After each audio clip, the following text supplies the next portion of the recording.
Good afternoon, everyone. Good afternoon to all the panelists who have been on time and been here since 4 or even before 4. Good afternoon, everyone.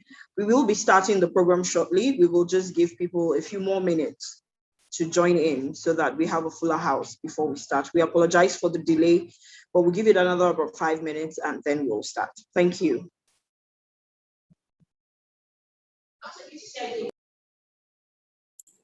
Good afternoon, Adenike. Thank you very much.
Good afternoon again. I welcome you all this afternoon to this virtual World Press Freedom Day conference.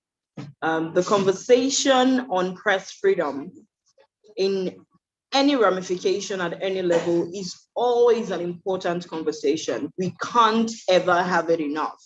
And days such as the World Press Freedom Day give us an opportunity to have this conversation, to create awareness around the issues of press freedom. And for this, I really, and as I'm sure everyone in the room appreciates, the National Union of Campus Journalists for putting this together. My name is Adenike Aloba, and I will be moderating this session, this conversation, this meeting today. And I know that it is going to be a fruitful time. Our facilitators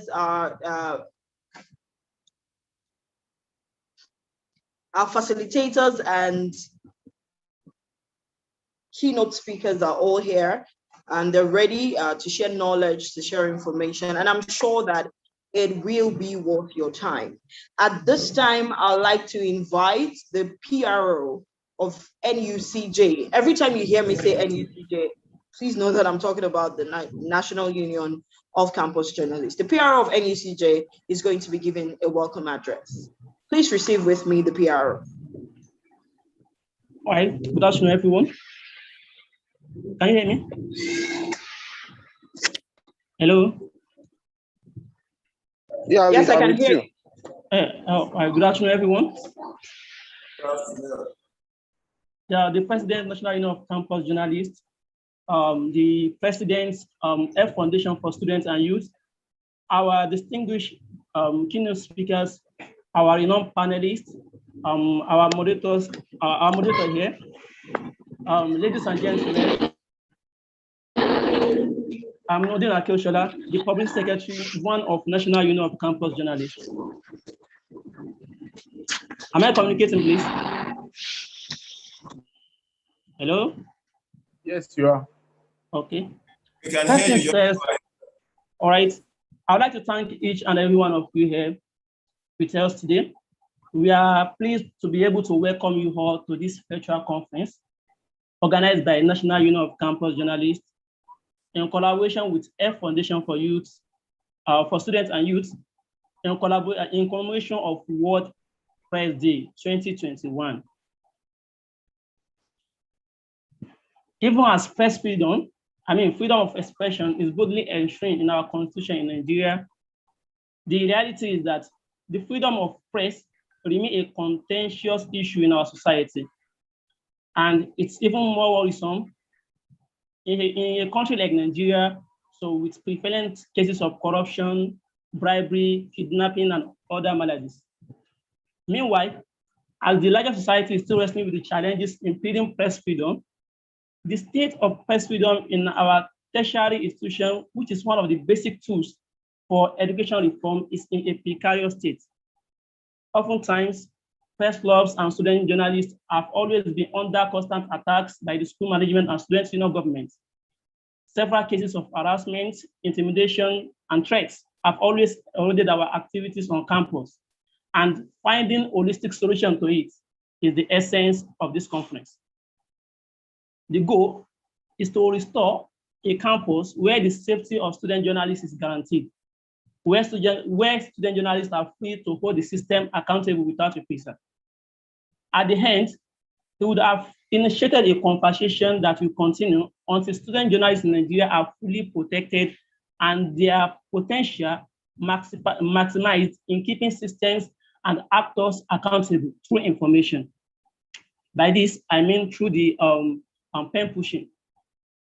This conference is themed Resilient Campus Journalism, key element in education reform, and we are proud to be able to host it today here at this wonderful avenue with all of you, our distinguished guests present here. In the first phase of this conference, our keynote speaker will be discussing the state of press freedom in Nigeria and tackling obstacles inhibiting, investigating, and reporting sensitive issues in Nigerian tertiary institutions. And it will be followed by panel discussion by our distinguished panelists bordering on the same subject matter. Without taking much of your time, our sincere appreciation goes to our partner for this conference, F Foundation for Students and Youth, our distinguished keynote speakers and panelists, and everyone that is attending this conference. Once again, I welcome you all to this conference, to this virtual conference. It's promised to be enlightening, eye-opening, insightful, and it's worth your time. Thank you very much for listening. I am Nordin Akeoshola, the Public Secretary, one of National Union of Campus Journalists. Thank you. Thank you very much, Nordin, for that very warm welcome. I do hope that, I trust that everyone will have an educative time together this afternoon. Thank you very much. At this time, we will be pre-launching the NUCJ website. We will be pre-launching the NUCJ website. So I'll wait an admin to set that up so we can continue. The NUCJ website.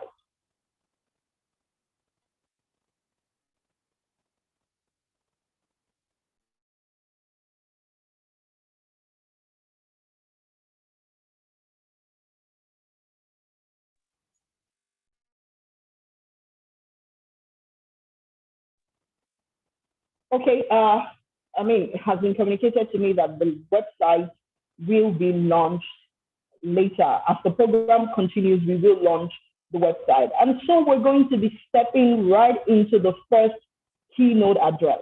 The first keynote address is going to be taken by my boss, Dr. Chido Onuma. Dr. Chido is a journalist, author, and rights activist. He has worked for over 2 decades as a journalist, rights activist, and media trainer in Nigeria, Ghana, Canada, India, and the US, the Caribbean, and Europe. He holds a PhD in communication and journalism from the Autonomous University of Barcelona, UAB, Spain. Dr. Onuma studied at the University of Calabar, Cross River State, Nigeria, and received an MA in journalism from the University of Western Ontario, London. He holds a PhD in communication and journalism from the Autonomous University of Barcelona. Dr. Onuma worked and wrote for several media houses in Nigeria, including the Sentinel Magazine, The Guardian, AM News, PM News, The News, Concord, Punch, and These Day newspapers, before moving to Accra, Ghana in 1996. He served as associate editor of the Insight newspaper, assistant editor of the Third World Network's African Agenda magazine, coordinator West African Human Rights Committee, and correspondent for African Observer magazine, New York, and the African News Service, Nairobi, Kenya. From 2002 to 2004, Dr. Onuma worked as Director of Africa Programs at the Panos Institute in Washington, D.C. Between 2006 and 2008, he served as Pioneer Coordinator of the Crime Prevention Unit, Fix Nigeria Initiative of the Economic and Financial Crisis Commission, EFCC, in Nigeria. Working on a civil society and corruption agenda for the country, and in partnership with the Wole Soyinka Center for Investigative Journalism, they developed programs on ethics and investigative reporting for Nigerian journalists. Dr. Chido Onuma is currently the coordinator of the African Center for Media and Information Literacy, AfricMIL. He is a columnist with several newspapers. With excitement, can we receive our keynote speaker this evening, Dr. Chido Onuma. Thank you very much for that wonderful introduction. And thank you everyone for being part of this. Samuel, I'm wondering why we don't have, is it that this is restricted with all the campus journalists in Nigeria, including in places where you've made outreach? We should have more people on this platform. Yeah, they are going to join us, and some are joining us on YouTube and on Facebook Live. Okay. Thanks again for inviting me. I mean, basically, my role will be to share my thoughts on what I think should be happening, and as far as campus journalists and campus journalism is concerned, then we can have a conversation around that. I practiced as a campus journalist from the moment I stepped foot at the University of Calabar in 1987, and it was a very wonderful and fulfilling experience. Before I go on, let me respectfully acknowledge Madam Jean Clark from the US Embassy, who would also be talking. Madam, you're welcome. And I welcome all participants to this event. My topic, the short presentation I'm going to give, centers around the topic of campus journalism as the fourth unprotected fourth estate. what is happening on campus and why we should be concerned about that. So I would start by saying that today, more than ever, journalism is under attack. Of course, journalism survived past attacks and will definitely survive this present attack. We all agree and know that Nigeria has a rich tradition of campus journalism, which has played a complementary role to student journalism on many campuses. If you check around universities in the country, you find that many of the places where there is active student unionism is because you have a very vibrant press on campus. Even where you don't have unions, the campus press has always filled the gap and taken on the role of the union in mobilizing students in holding authorities to account. So while campus journalism in the past focused primarily on events on campuses, today the growth of communication technology has expanded the focus of campus journalism. In many universities, the quality of information and writing is as good and current as what you find in the mainstream media. Today's campus journalist is more exposed, more informed, and more creative, thanks to the advances in new media technology. Of course, campus journalists and campus journalism are transcending the campuses to bring to fellow students and members of the university community issues happening around the world, while at the same time taking issues on campus to a larger global audience. So it used to be those days, 30, 40 years ago, it was difficult for students had to fight their own local battle. But these days, thanks to the advances in new media technology, thanks to social media, a lot of the things happening real time on campuses are broadcast to people, not just within the campus or within the country, but also around the world. Of course, this has its own challenges. It's unfortunate that even though we are in a democracy, we continue to witness daily the shrinking media and civic space in the country, the erosion of rights of citizens to express themselves and to hold contrary opinion. Over the years, this phenomenon has also permeated our campuses, where vice chancellors and school administrators have turned themselves into demigods and applied the same methods and policies that the political elites or ruling class have applied in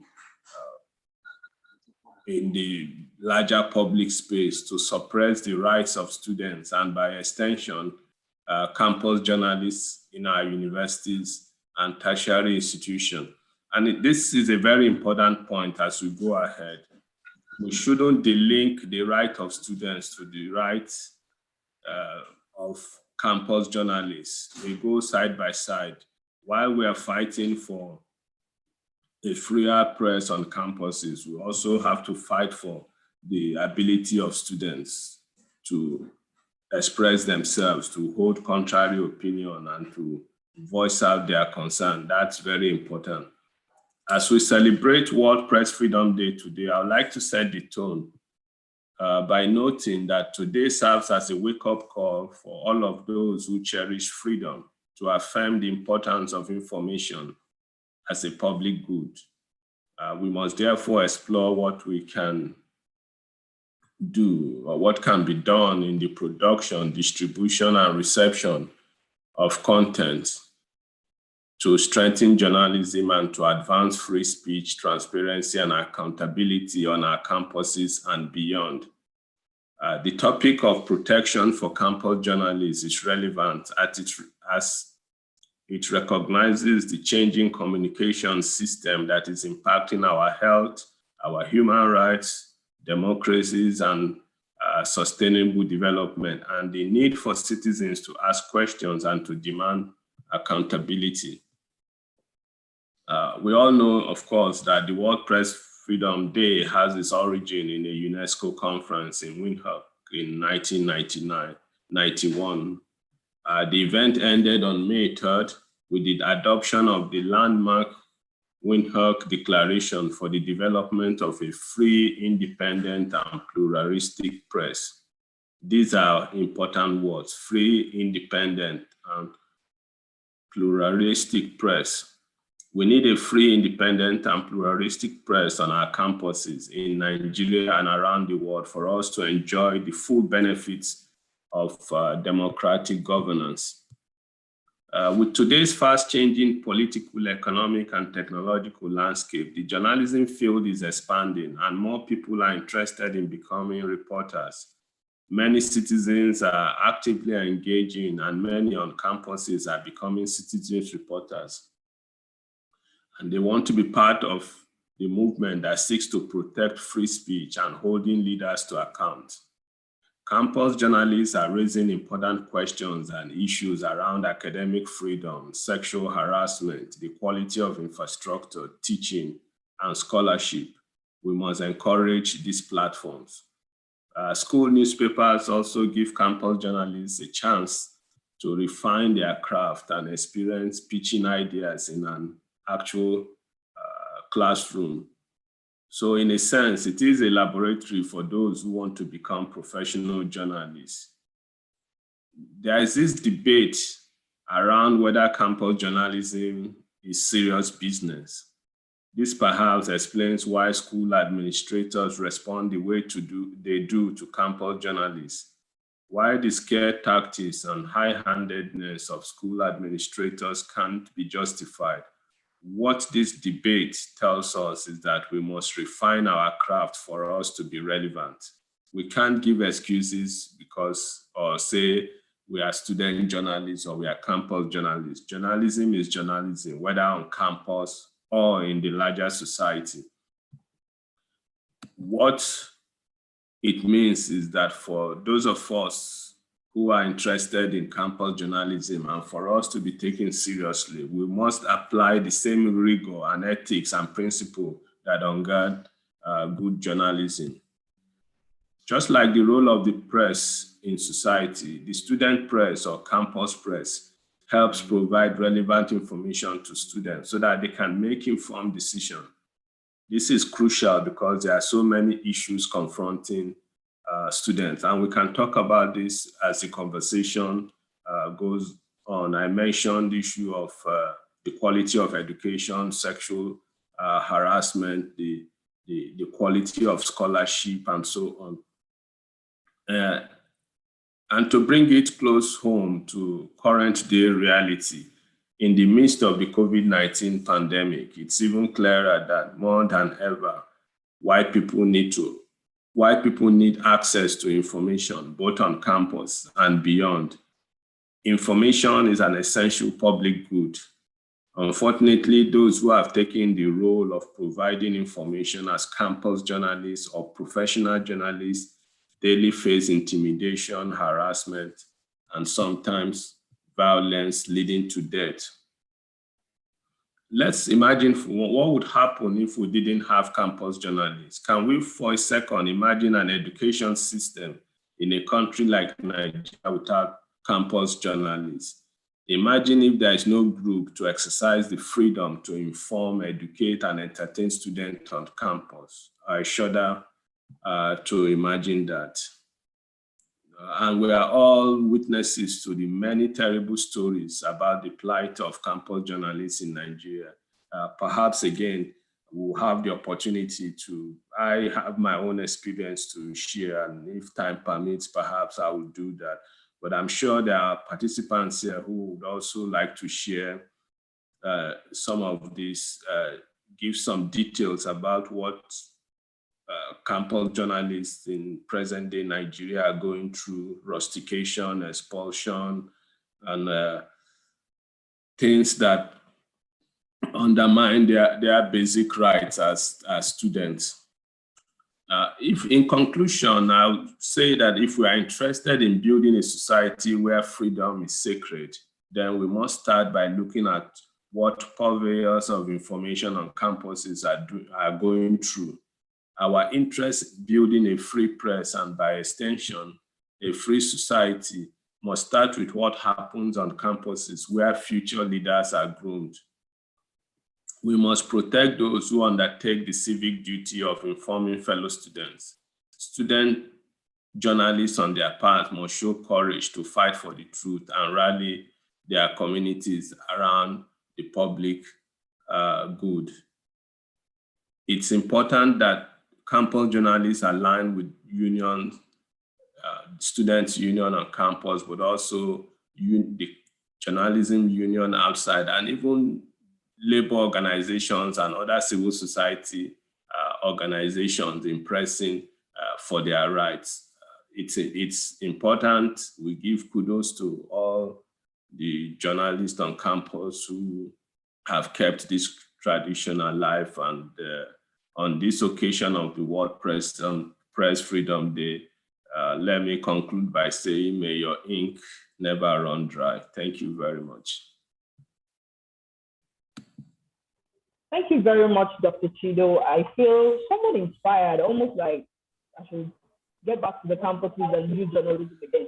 Can we appreciate Dr. Chido? I know you have a reaction button on your Zoom, and there is a clap reaction on that Zoom thing. Can we appreciate Dr. Chido this afternoon? Thank you very much. Some of the things that you have raised in your address are the things that we'll be having a conversation about in the panel discussion: the freedom of campus journalists, the environment that will aid them in effectively doing their job, the kind of checks and balances that can be put in place to ensure that what they're doing is right, they're in line with the ethical principles of journalism, and all of that are things that we will be talking about in the panel discussion. Once again, just thank you very much for your time and for those very insightful words. Thank you very much. I appreciate it. Yes, sir. Yes, sir. At this time, there's a presentation of video of the SBOR. Is the video ready, Samuel?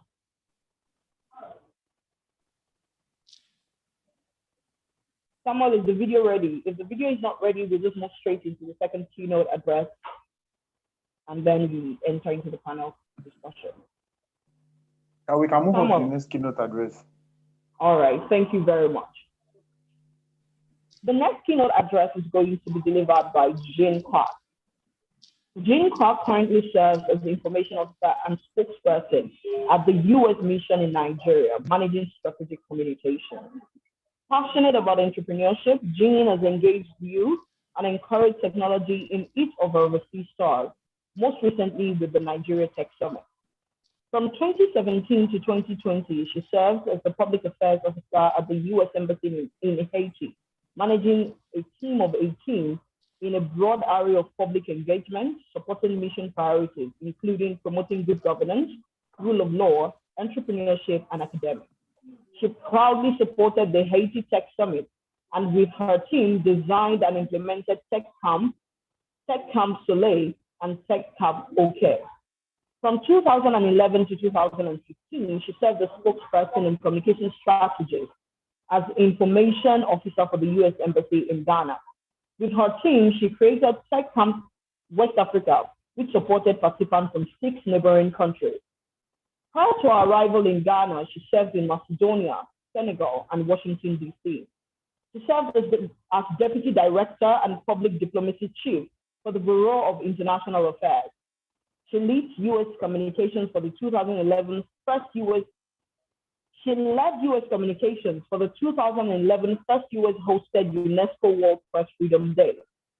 Prior to joining the Foreign Service, Jean served as a public interest lawyer in Syracuse, New York, with New York Mental Hygiene Legal Service, managed a multi-country domestic violence civil legal assistance federal program with Frank H.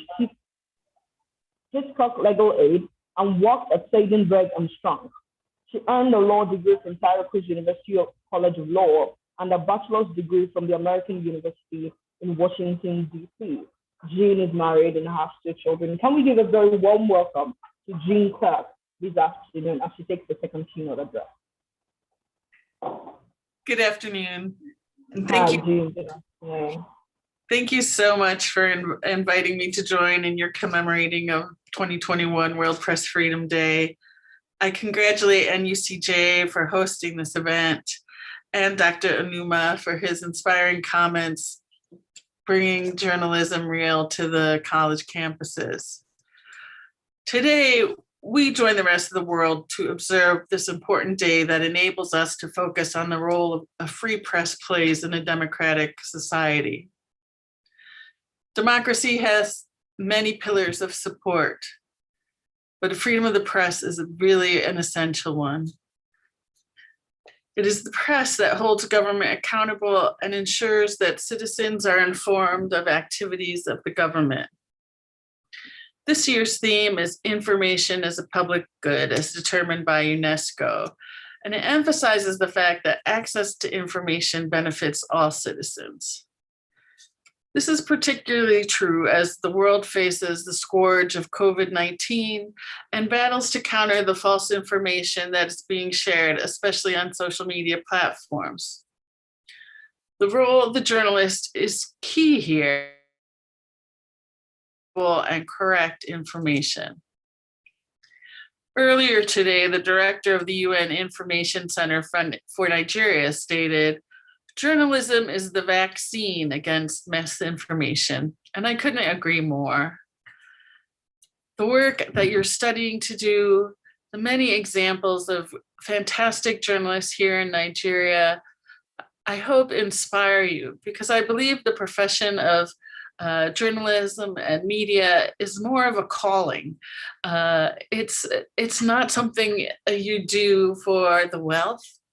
It's more something you do for the principle, and knowing that it's important for someone to hold governments accountable, to dig and search the truth, to put out objective information. There are numerous factors that profoundly impact the profession which you are currently studying to pursue. It is a noble and critical profession for the advancement of democracy. And I propose we structure our conversation on three main topics: rebuilding trust, raising voices for public good, and keeping abreast of technological advancements. You may ask yourselves, why have I chosen to organize our conversation in this manner? And the answer is simple.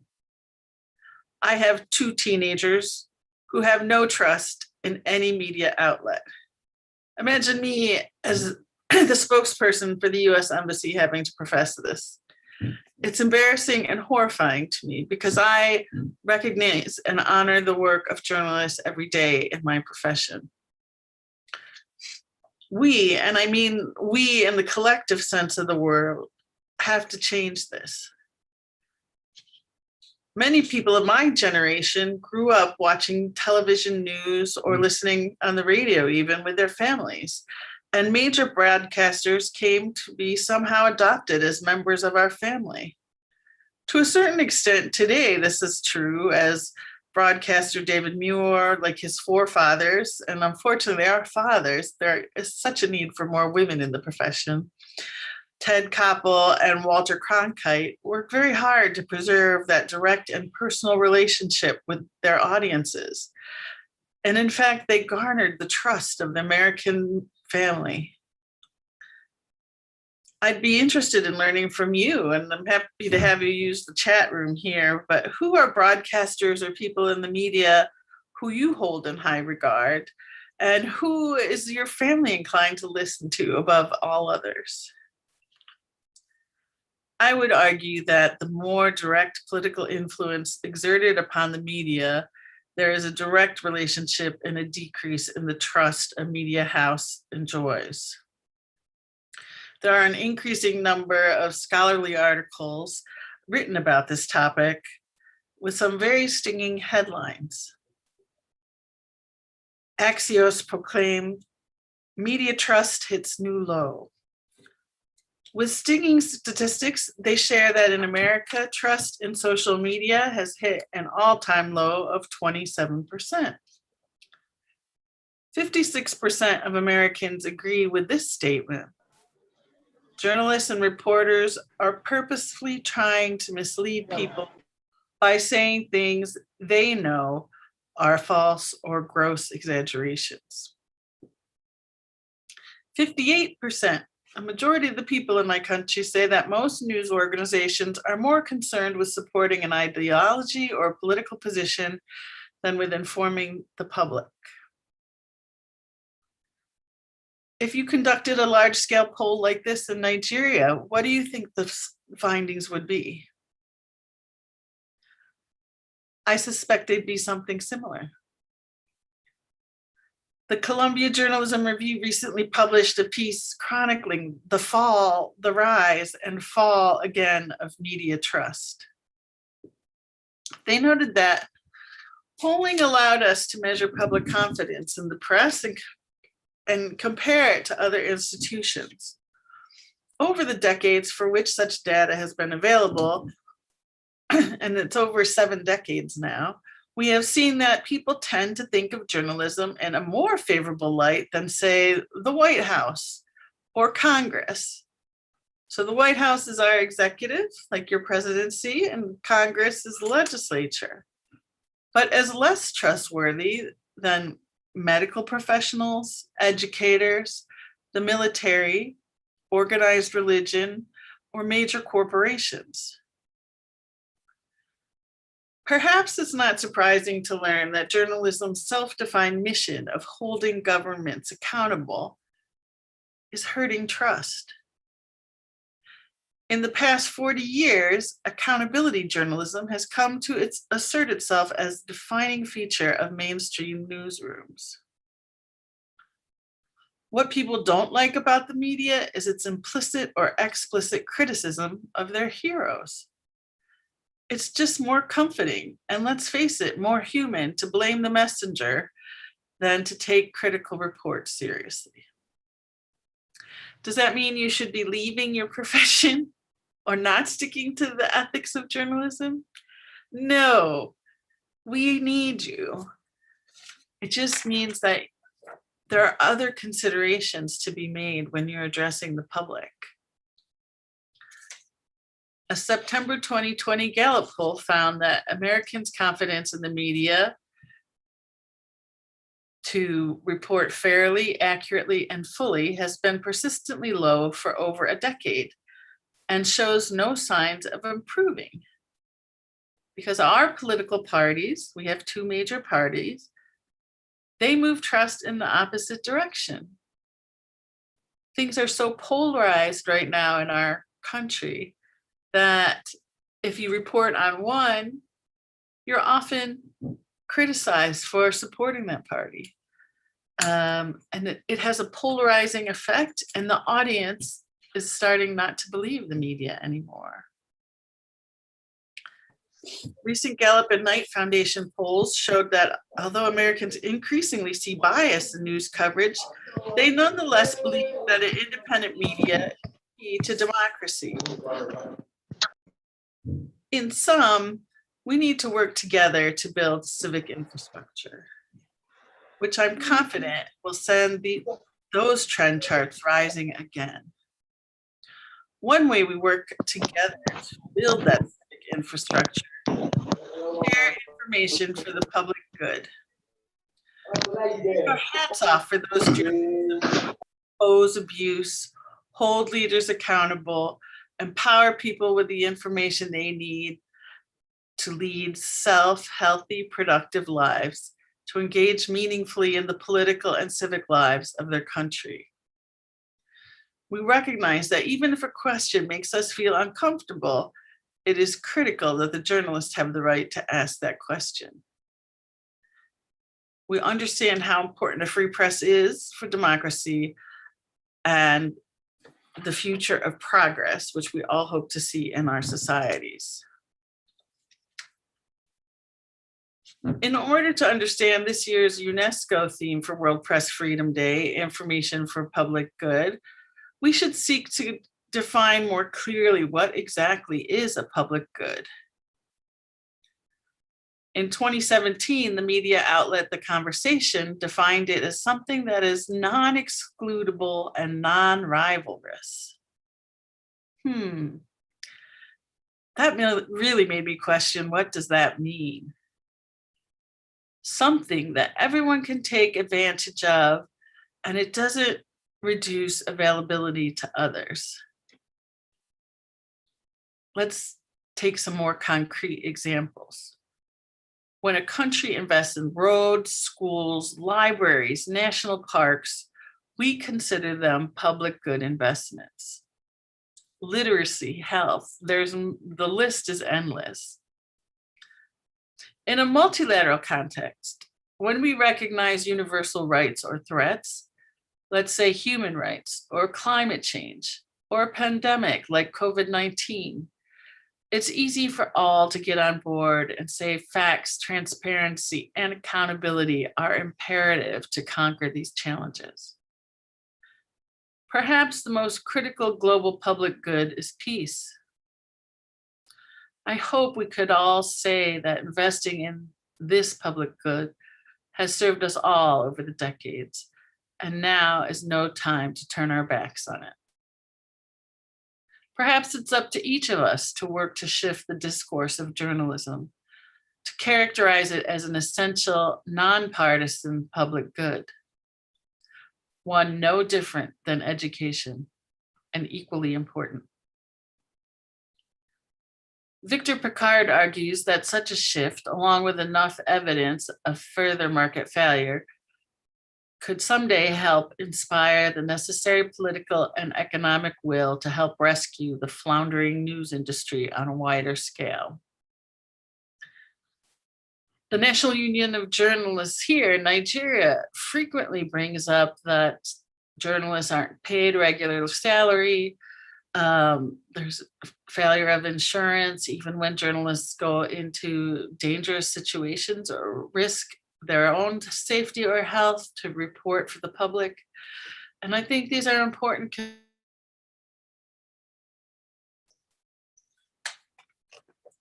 Finally, you might wonder, why am I talking about technology? In this age of big data, we all need a better understanding of how browsers and social media companies drive audience, oftentimes to the detriment of your local cherished media outlet. Platforms like Google and Facebook make staggering amounts of money grabbing and capturing our attention so they can show us paid advertisements. That attention is gamed using algorithms that measure what content we engage with and automatically shows us more content like it. The problem, of course, emerges when these algorithms automatically recommend and amplify our worst tendencies. As humans, we evolved to respond more strongly to negative stimuli than positive ones. These algorithms detect that and reinforce it, selecting content that sends us down increasingly negative holes. We all collectively need to work hard to promote the positive. There is positive with all whom we meet and all that we see, no matter where we are. Many are calling for legislative attention to these matters, both in the US and frankly here in Nigeria. It's really shocking to me, something where freedom of speech is cherished in its constitution and since the very birth of my nation, to see this debate occur. The answer lies in the fact that the forefathers of the United States couldn't possibly have imagined the scope and penetration of the internet. The founder of the Global Disinformation Index recently argued for a three-pronged effort to address this in American law. He felt we have to fight the freedom of reach versus the freedom of speech. And how we did this is to strengthen privacy laws, strengthen antitrust laws, and make publishers liable for content. Well, this might not sound revolutionary here in Nigeria, where the National Broadcast Commission already proactively regulates. In the US, it's almost this three-pronged approach is inconceivable. We've never had dialogue along these lines before. It has never been, and there's never been a need. We're a nation that fights hate speech with. Times are changing. So my best advice and guidance for you is to not be satisfied to understand today's technology, but be hungry to discover what's coming in the decades ahead. It's invaluable for you to understand how to analyze what's being said, what's being engaged with, and how do we respond appropriately. It's a new twist and a new path for journalists, but it has a very promising future. I began today's remarks talking about my teens' media habits, but when Forbes and other print that 56% of Americans say journalists are purposely trying to mislead people by saying things they know are false or gross exaggerations. I know my kids are in the mainstream, and we have to strengthen the principles the public can believe in. One of these principles is the facts help us to resolve problems. There's a growing percentage of the public who doesn't believe that hearing about challenges helps us to solve these challenges. But a majority believes that sharing factual data helps lead us to success. I really appreciate being included in NUCJ's program this afternoon. I look forward to the conversation of the panel and wish you every success as you pursue your careers in communication. Thank you. Thank you so much, Jean. Can we appreciate Jean this evening? I'm expecting to see those reactions, but I'm not seeing them. There's a reaction button on your Zoom app that you can use. But also, aside from that, if you're not speaking, can you please mute yourself? Thank you. If you're not speaking, please mute yourself. Thank you very much.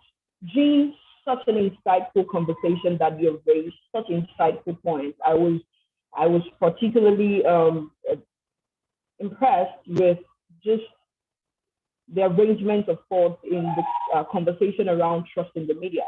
I can assure you that there's some data as to trust in media in Nigeria. The State of Press Freedom report published by the PTCIJ in 2020, last year, revealed that 65.7% of audiences are ambivalent when it comes to trust in media. They agree that the media is influential, but 65.7% can't tell if this influence is negative or positive. In fact, the kind of words that were used to describe the media, you see words like biased, political, shrinking, compromised, corrupt, controlled, evolving, not professional. These are the kind of words that you find often when you ask just ordinary members of the audience, the consumers of news products, to describe the media. And it is even more interesting because the age range, the age group that were most predominant amongst respondents were actually young people. So there's a big challenge, like you've raised ahead of the media, and especially journalists, young journalists who are coming up and starting out in their careers. There's a huge challenge to win over the trust of their audiences. What it means for NUCJ is that for every 5 person in your class, there are at least 2.5 who don't particularly care what you're doing. So when they hear that, oh, a campus journalist has been arrested for doing this, or a campus journalist is being suspended or rusticated for covering a news report, they're not likely to jump at you and jump with you and do a luta. We may have to explain a luta, but yeah, and do a luta with you guys, because they simply don't trust what you're doing. And so Jean has raised very important points, very important conversations around understanding and proactively responding to the challenge of technology. It has changed the face of media. It will continue to change the face of the operations of media. Thank you once again, Jean, for this very insightful keynote address. At this time, we're going to be moving to the panel discussion. And please allow me to introduce our panelists for the day. And then we kickstart and have this very important conversation. Our first panelist is Mr. Ajibola Amzad. Mr. Ajibola Amzad is the editor at the International Center for Investigative Reporting, ICIR, Abuja. They have previously worked with the Guardian newspapers, the flagship of Nigerian print journalism, and rose to the position of features editor before joining the ICIR in May 2018. He was the editor of Unilag Sun, the University of Lagos newspaper, while he was an undergraduate at the Department of Mass Communication. He later worked as an energy correspondent with Nigeria Energy Digest, publisher of a specialized magazine in oil and gas sector between October 2006 and July 2007, when he later joined The Guardian as a general assignment senior reporter. He had also featured freelance for online newspapers in South Africa, the United Kingdom, and the USA. A multiple award winner, Amjad obtained postgraduate degrees in journalism and media studies at Broad University, South Africa, and data journalism at Columbia School of Journalism, New York, in the United States. He specializes in investigative and data journalism. Mr. Ajibola Amzad, thank you very much for being here this afternoon. Thank you very much, Denike. I'm very grateful, and I thank you all for inviting me. Yes, sir. The second panelist that we're bringing up is Mr. Kunle Adebajo. Mr. Kunle Adebajo is a journalist who has a background in law and keen interest in educational reform, political transparency, the applications of technology in governance, and lived experiences of everyday people.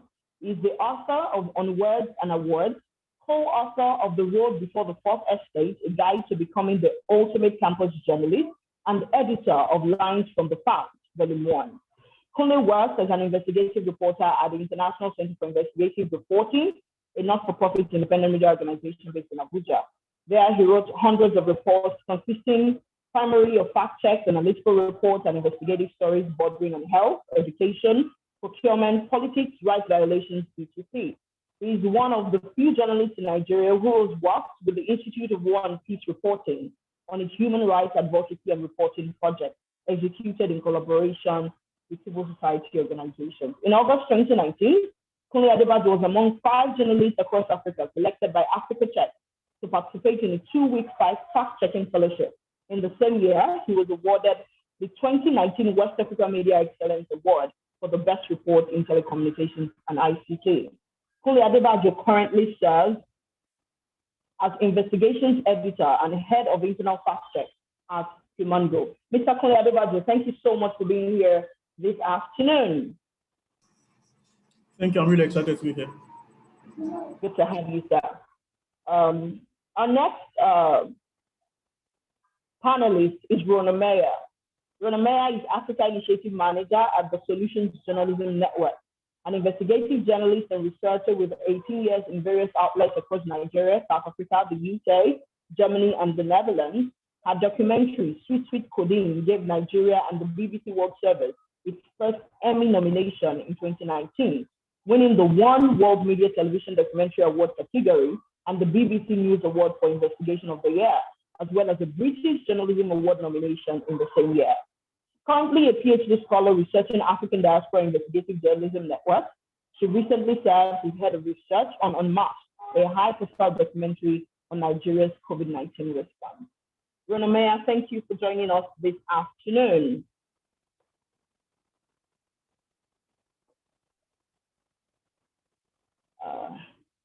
If she's not here yet, I know she'll be joining us as the conversation progresses.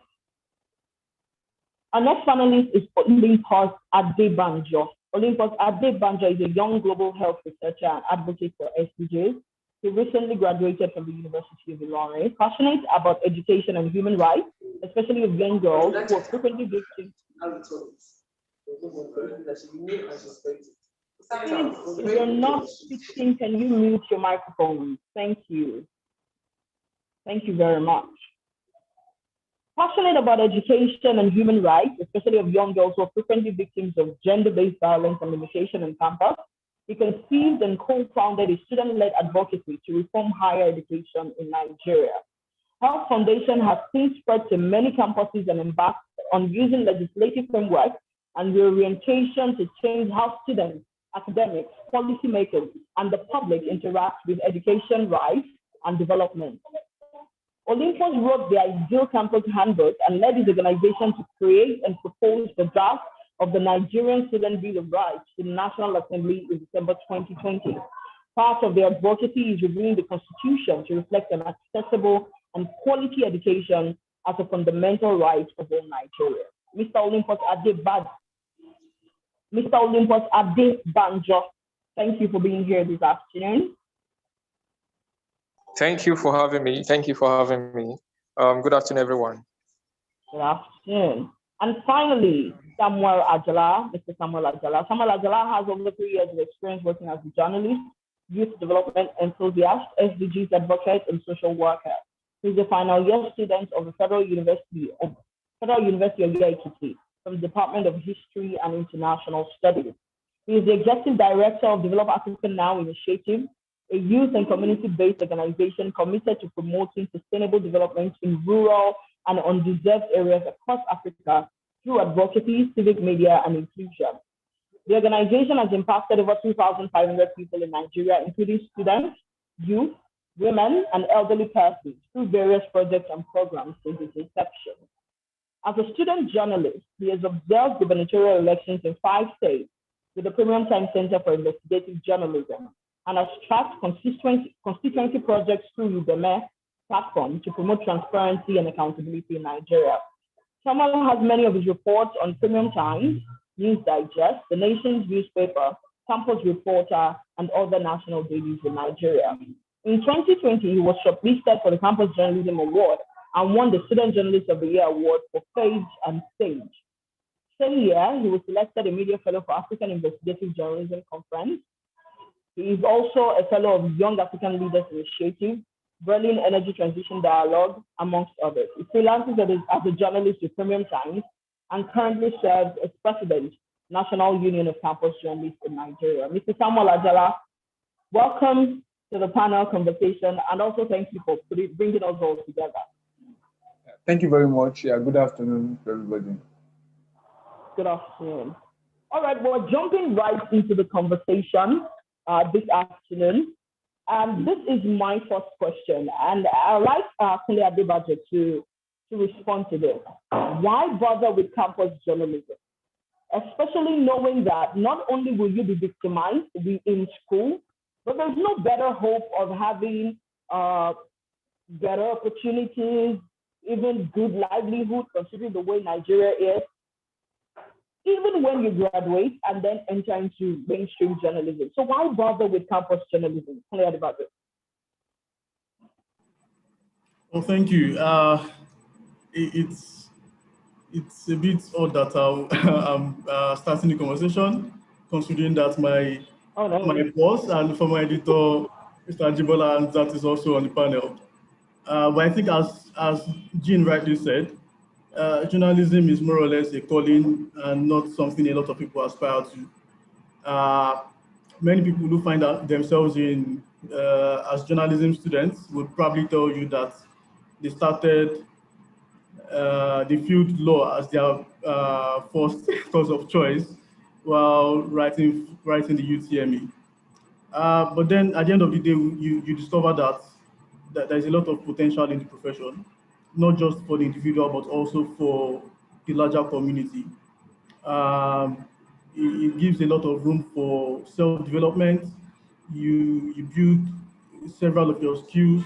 It also compels you to become updated with the development in your society and makes you a better citizen. And then it gives you the opportunity to also contribute to important conversations. It makes you a well-informed person, and it gives you chances to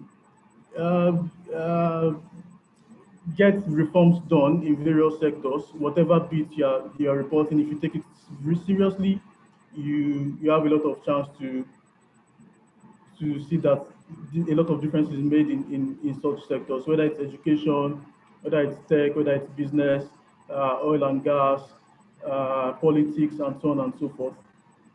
So I think it's journalism just presents, as former US President Theodore Roosevelt, I think, said, if you give him the chance to pick between having the political structures and having newspapers, he would have rather have a community that has newspapers but no political structures than have a community with political structures without newspapers, because without the press, it's difficult for you to sustain the pillars of democracy.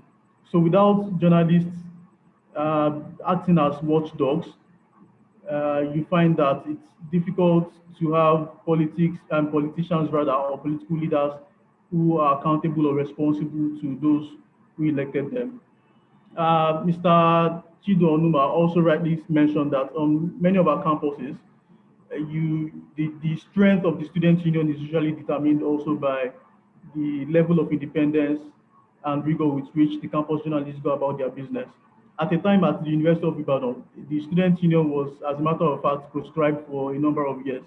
And it was the UCJ, the Union of Campus Journalists, that took the mantle and ensured that the rights and entitlements of the students were duly communicated to the school management. And then the management was also held accountable about regarding how it managed the resources for the school in a way that would benefit all the stakeholders. So journalists are watchdogs, journalists are activists, journalists are the first drafters of history. There are just too many, it's too crucial a job to be left to charlatans or people who do not understand really how important it is.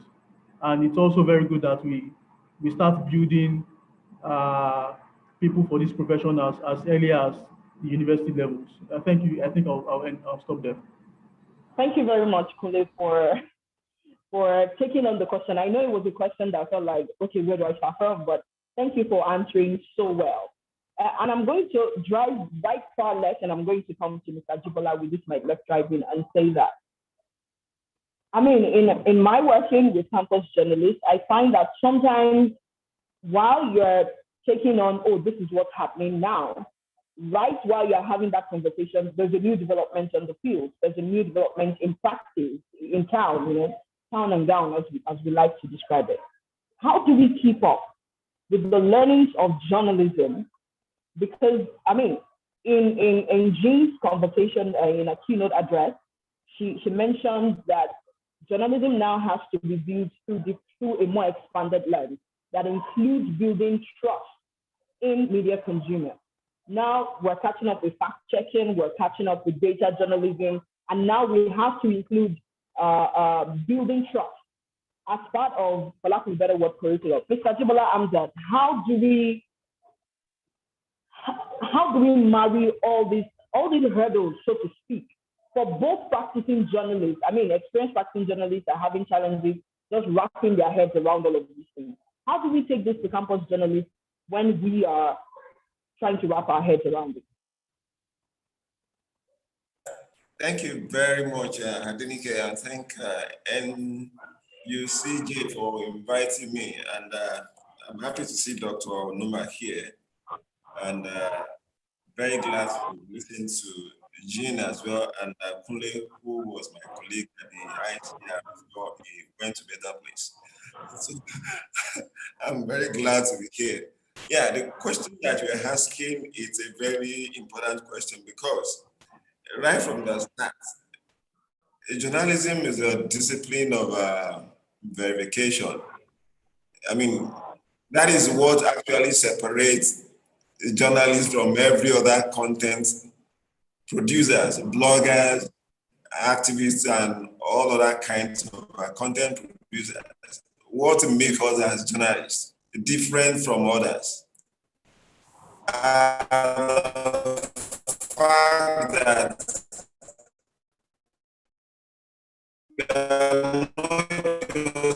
collectors of information, but we make sure that every bit of information we collect are verified.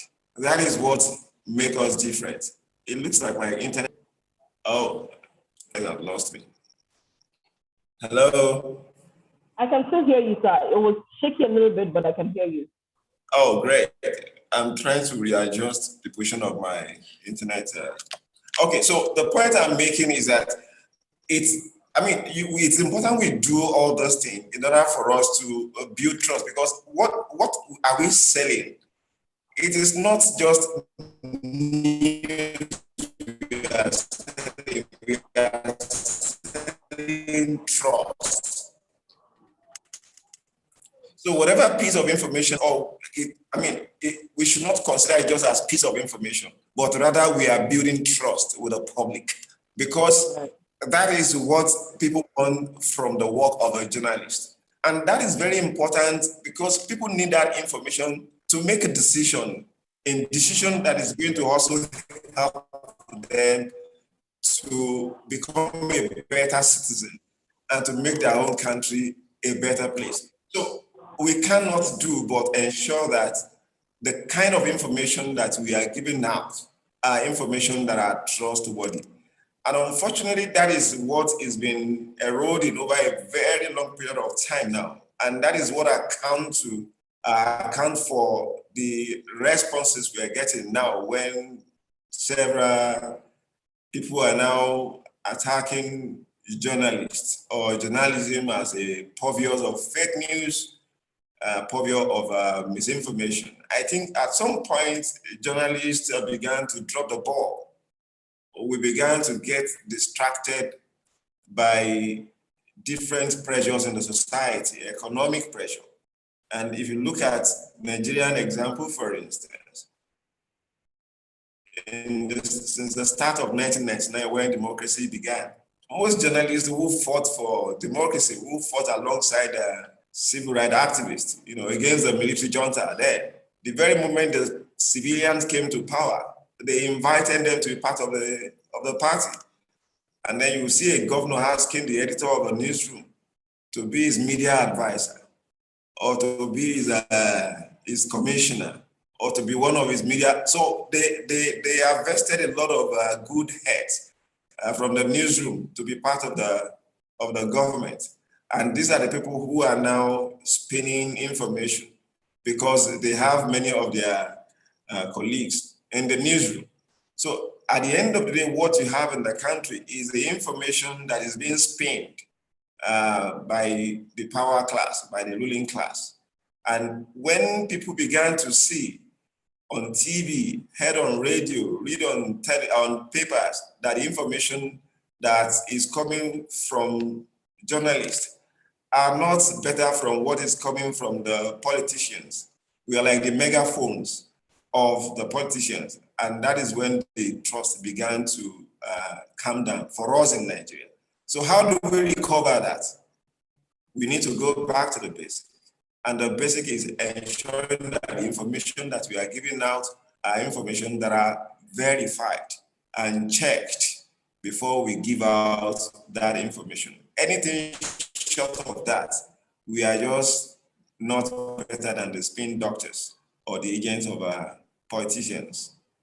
Yeah. Thank you very much for your response. And I like where you ended that.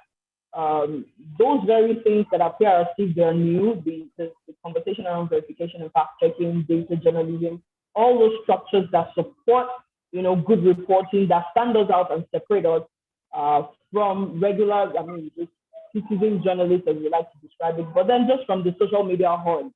Those very things that separate us are the things that we need to reemphasize and look at again and consider again, not just as practicing journalists, those of us who are out of the school system, but especially as campus journalists who are setting out on this journey. Samuel Ajala, I just want to ask you, President of the National Union of Campus Journalists, what do you perceive to be the peculiar challenges of campus journalism in Nigeria? What challenges do you think are peculiar to campus journalists in Nigeria? Samuel.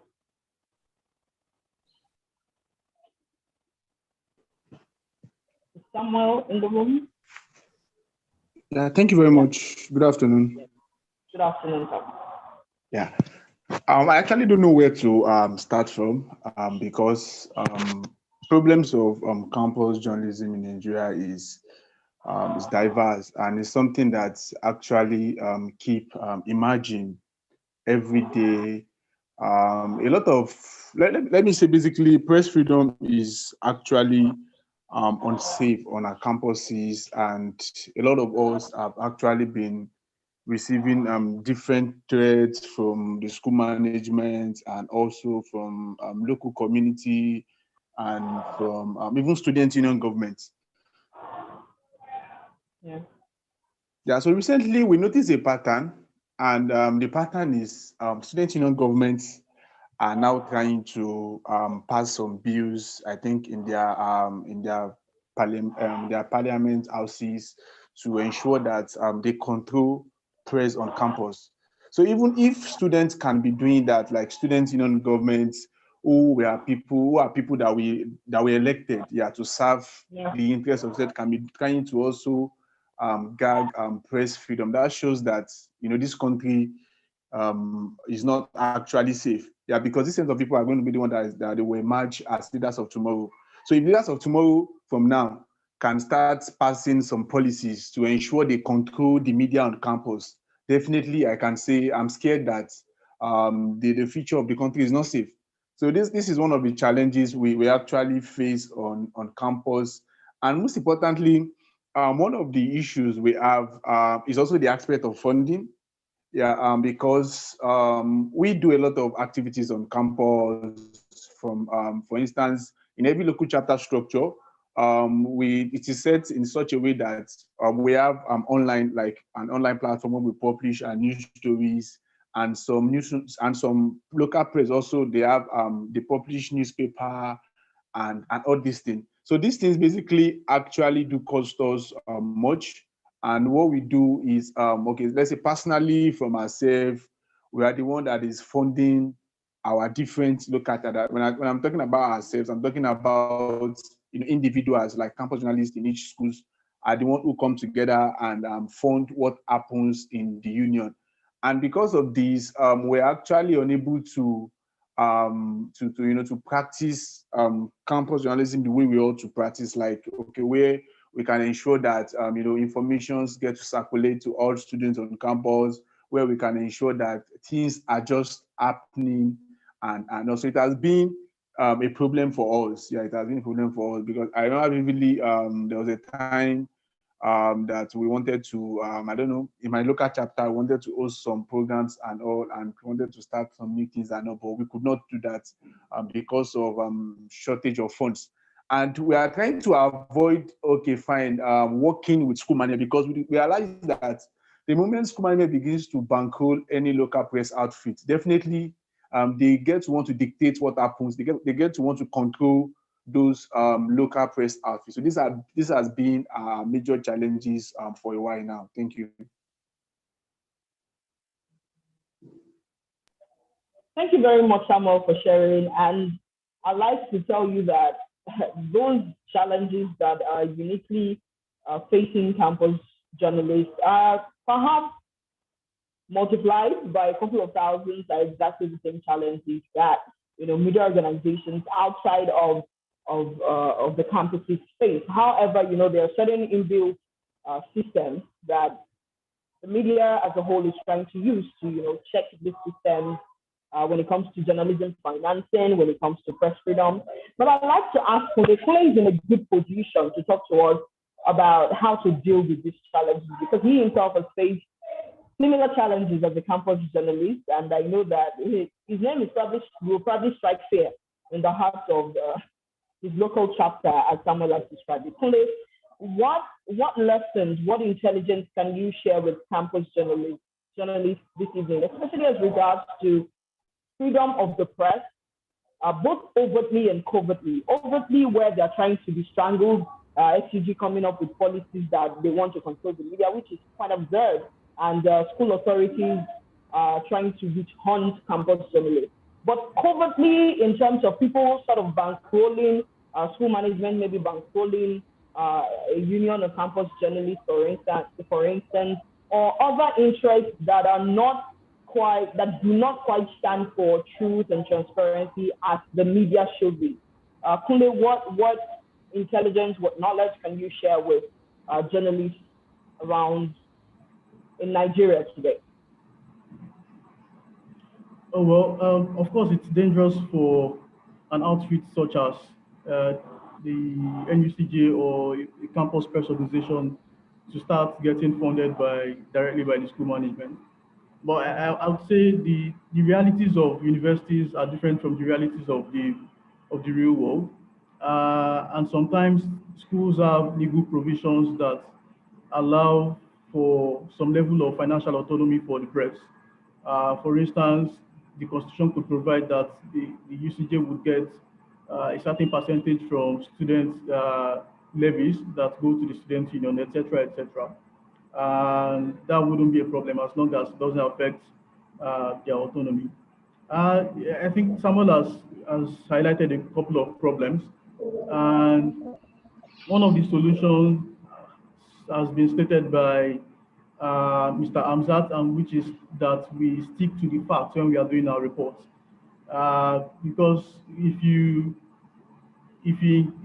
allow or accommodate misinformation or hate speech, or you allow your emotions to flare while you are writing your articles, you are also creating room for the powers that be to come for you. And then it will be difficult for the public to come to your defense when you've also not done due diligence when carrying out your duties. And then during a recent conversation with the NUCJ leadership, I saw that they've also been innovating around the problem of harassment by school management. And they mentioned the fact that they started a tipping and sharing project where students of one campus can suggest story ideas to students of another campus, such that when the story is eventually published, it becomes difficult for the school management to trace it to local sources and then start handling their own students. So there are always ways around it. Also, when you discover that some stories are too dangerous for you to claim responsibility for, it's not unethical for you to publish them using pseudonyms or in such ways that would not jeopardize your studentship. When it comes to financial problems, there are also solutions. And it just boils down to getting enough guidance from people who have passed through the system or who have some experience that would be useful. When I was in school, for instance, and we wanted to revive the magazine of my hall of residence, well, one of the things we did was to put effort into getting adverts in that magazine. So you go to the restaurants on campus, you go to businesses that have students forming a huge part of their market, and then tell them to buy adverts in the magazine. Or you go to the alumni of that. The university has been around for over 60 years. Several decades. So you have a robust alumni network, and these are people who also, if they see that you are serious, they will definitely also support whatever you are doing in a way that will not compromise your integrity. So there are, as much as we talk about the problems, we should also try to brainstorm on what ways we can creatively resolve them. Thanks a lot. Thank you very much, Kunle. Stick to the facts. Don't get carried away with your emotions. It's okay to publish your reports under a pseudonym where it is too heavy or too dangerous for you to do so. There are certain. This is me just trying to quickly recap the things that we have said.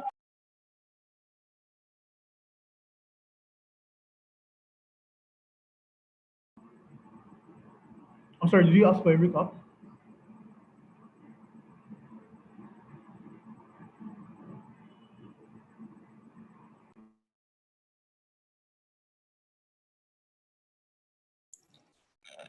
I think Nika is. So sorry, I had some noise around me, so I had to shut that down a little bit. Apologies for that interruption. I was trying to recap very quickly the things that Kunle talked about. Stay factual, make sure that your reports are true, attribute appropriately, and all of those things. Don't get carried away with emotions. There are certain opportunities that are available to campus journalists that would not impact on their reporting. He talked about the funds, some kind of allocation of funds to Union of Campus Journalists from maybe SUG funds He then also talked about collaborating with other campus journalists across other universities, possibly publishing under a pseudonym where you think that these things are, maybe the report is a little too heavy and things like that. Thank you very much, Kunle, for those tips. I want to speak to Olympus now and say that what is the intersection between higher education reform and campus journalism?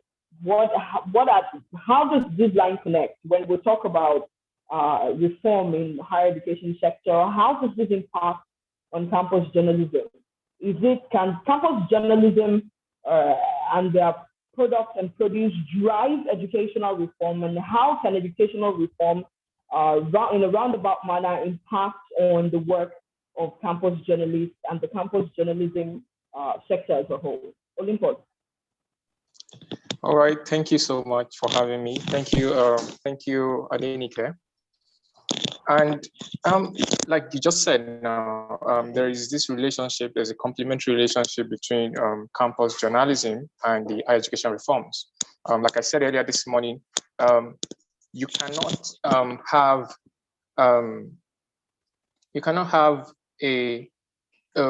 campuses that are not held accountable in terms of people who cover their stories, the stories in there. You can't have a protected student community when even the journalists, people who tell other people's stories, attack themselves. You know, what we see happen, Sex for Grades, you know, look at how long Sex for Grades has festered on our campuses, right? But then when you go online, you hardly find in-depth or very rich or investigative reports about Sex for Grades. You know, you would expect that students who are very close to all these problems would have written so much about them already that the school actually, before these things becomes a culture as it is, like there is a level of accountability that journalists have actually like put in place on campuses, right? So people are afraid because you know the eyes are on ground, like you know ears are on ground and all that. That people need to know that there are eyes around, there are ears around. These are journalists around, but that is not the spirit that we have currently on campuses because we have created a system that makes that actually like scares them. You know, while I was in school, you know, we did a lot of work with local campus journalists, and that was always their fear, and the fact that there are systems in place that reforms actually would help us to solve. For example, how a lot of schools have policies around associations. That is, you have to have a lecturer or this, in that association and all that. And in most of the cases, so when these students publish certain news, you just the next thing, just a phone call, and something like, I want you to bring down that news right now, that kind of a thing. So without reforms that empower student associations to be autonomous in themselves, just the way unions, ASU is autonomous of federal government. The Minister of Education doesn't have to be part of ASU. It is a union. It is given under the freedom of association to be able to say, okay, and to also decide who they want to be, if a patron or anything, but not any particular position that is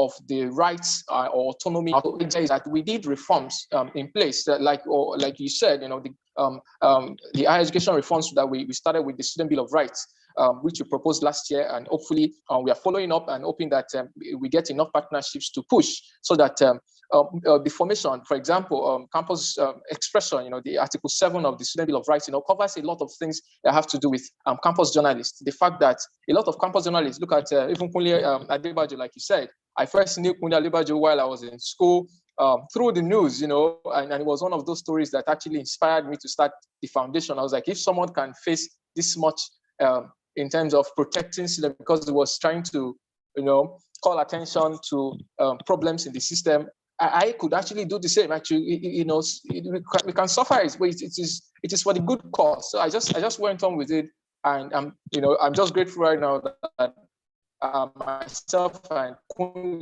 we are here, talking about how to protect other people, even though he's out of the system now, but he's still very much connected to the system and wanting to, help to fix the system for other campus journalists to thrive, not just to solve campus-related problems, but to see campus as a country itself. That's what Mr. Dapo Olonyomi said. He said that campuses are like countries themselves. You train people on how to hold countries accountable from how they were able to hold their campuses accountable.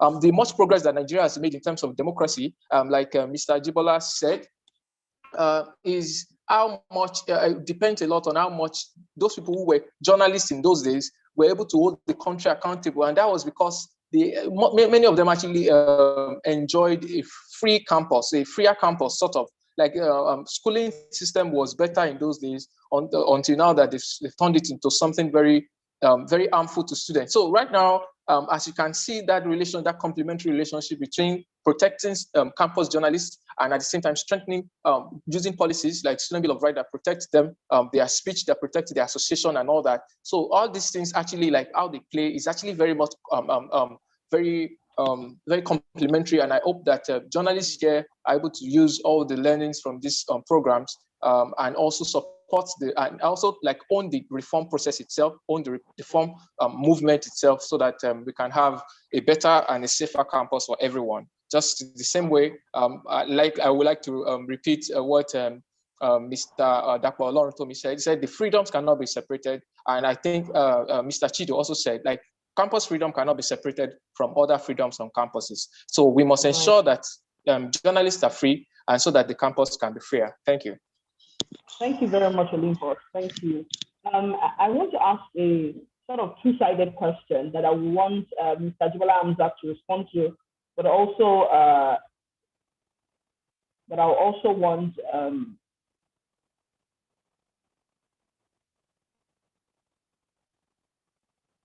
can you hear me? Can you hear me? Can everyone hear me? I just want to be sure that. Okay. Yes. Okay, thank you. Okay, I want Samuel Ajala and Mr. Jibola to respond to this question. On the part of Mr. Jibola, what is the responsibility of media organizations in supporting campus journalists and the campus journalism sector or network? What is the role of civil society organizations, media and development organizations, and media organizations themselves in supporting campus journalists? And for Samuel, I want you to respond to what are the things, what kind of support would you expect? Would it be support enough if every time there's a case, media organizations rise up to support? And this is me just conjecturing on the kind of issues you might want support with. So I want Mr. Jibola to respond first to what he thinks are the kinds of support that media organizations, existing media organizations, what kind of support can they be to campus journalists, to the progression of campus journalism in Nigeria, to resuscitating or giving more life to the campus journalism sector in Nigeria? Yeah, thank you very much, Adenke. Yeah, one of those things that media organizations should be doing for campus journalists is to, this is one of it, coming down to share experience like this so that younger journalists can also learn from what we are doing in the outside world and how we are doing it. More importantly, training is very, very key.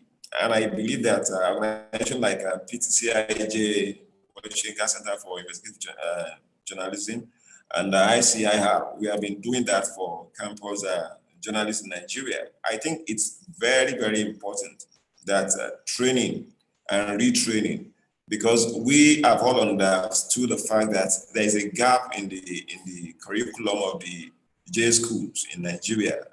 So for people who have been elsewhere to study journalism, you probably will have realized that, not just journalism, whatever course, you realize that the standard elsewhere are always kind of being better. So the only way we can bridge the gap is to also provide some kind of a training assistance to the willing students, because most of those ones that you see in NUCJ are those ones whom you could say that these are people who are really interested in journalism and they want to be part of the conversation that will change the country. So training is very, very key.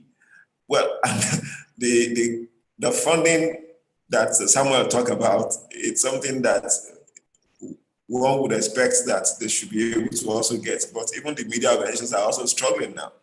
A good number of newsrooms have to rely on donor funding to do important journalism now.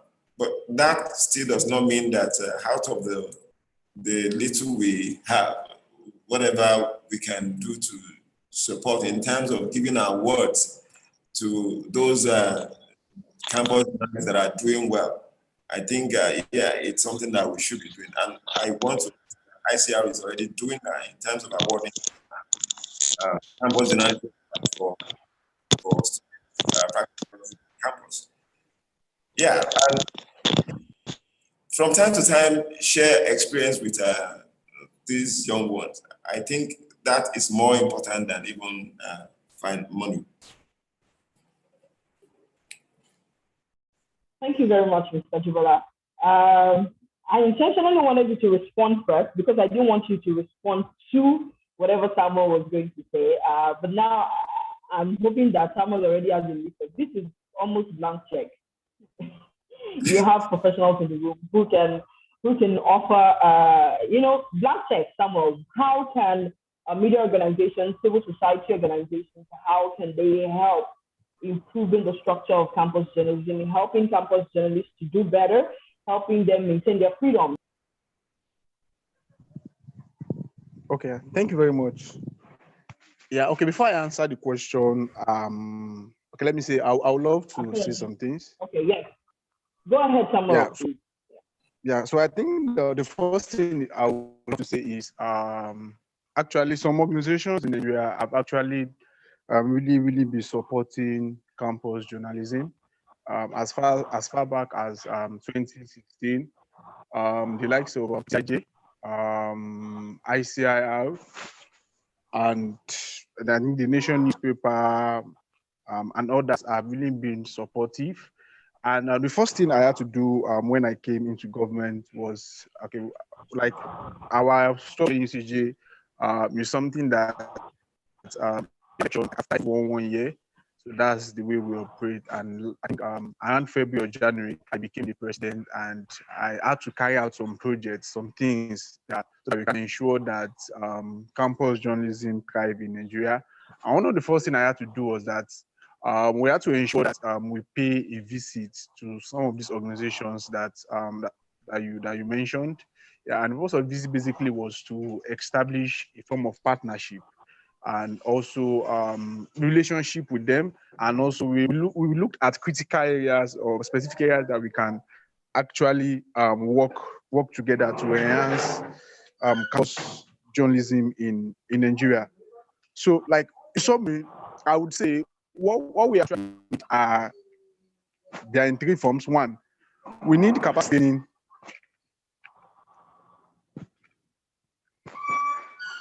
Yeah, we need capacity building training for campus journalists on different areas, human rights, environmental law, and some other key areas for campus journalists. And two, yeah, mentorship is something that is very, very important for campus journalism. Personally, I've never gone far like this in journalism because I had a privilege of training in 2018. Yeah, and the training was organized by PTCIJ to train campus journalists. And it was not only about the training, yeah, because a lot of people that were under the training together, today they are not active in the field of campus journalism, but it was through constant mentorship of of a lot of people that develop passion field and have actually been going thus far, yeah, because I had access to some network of mentors who have been helping me for some years now. And this is what I also feel that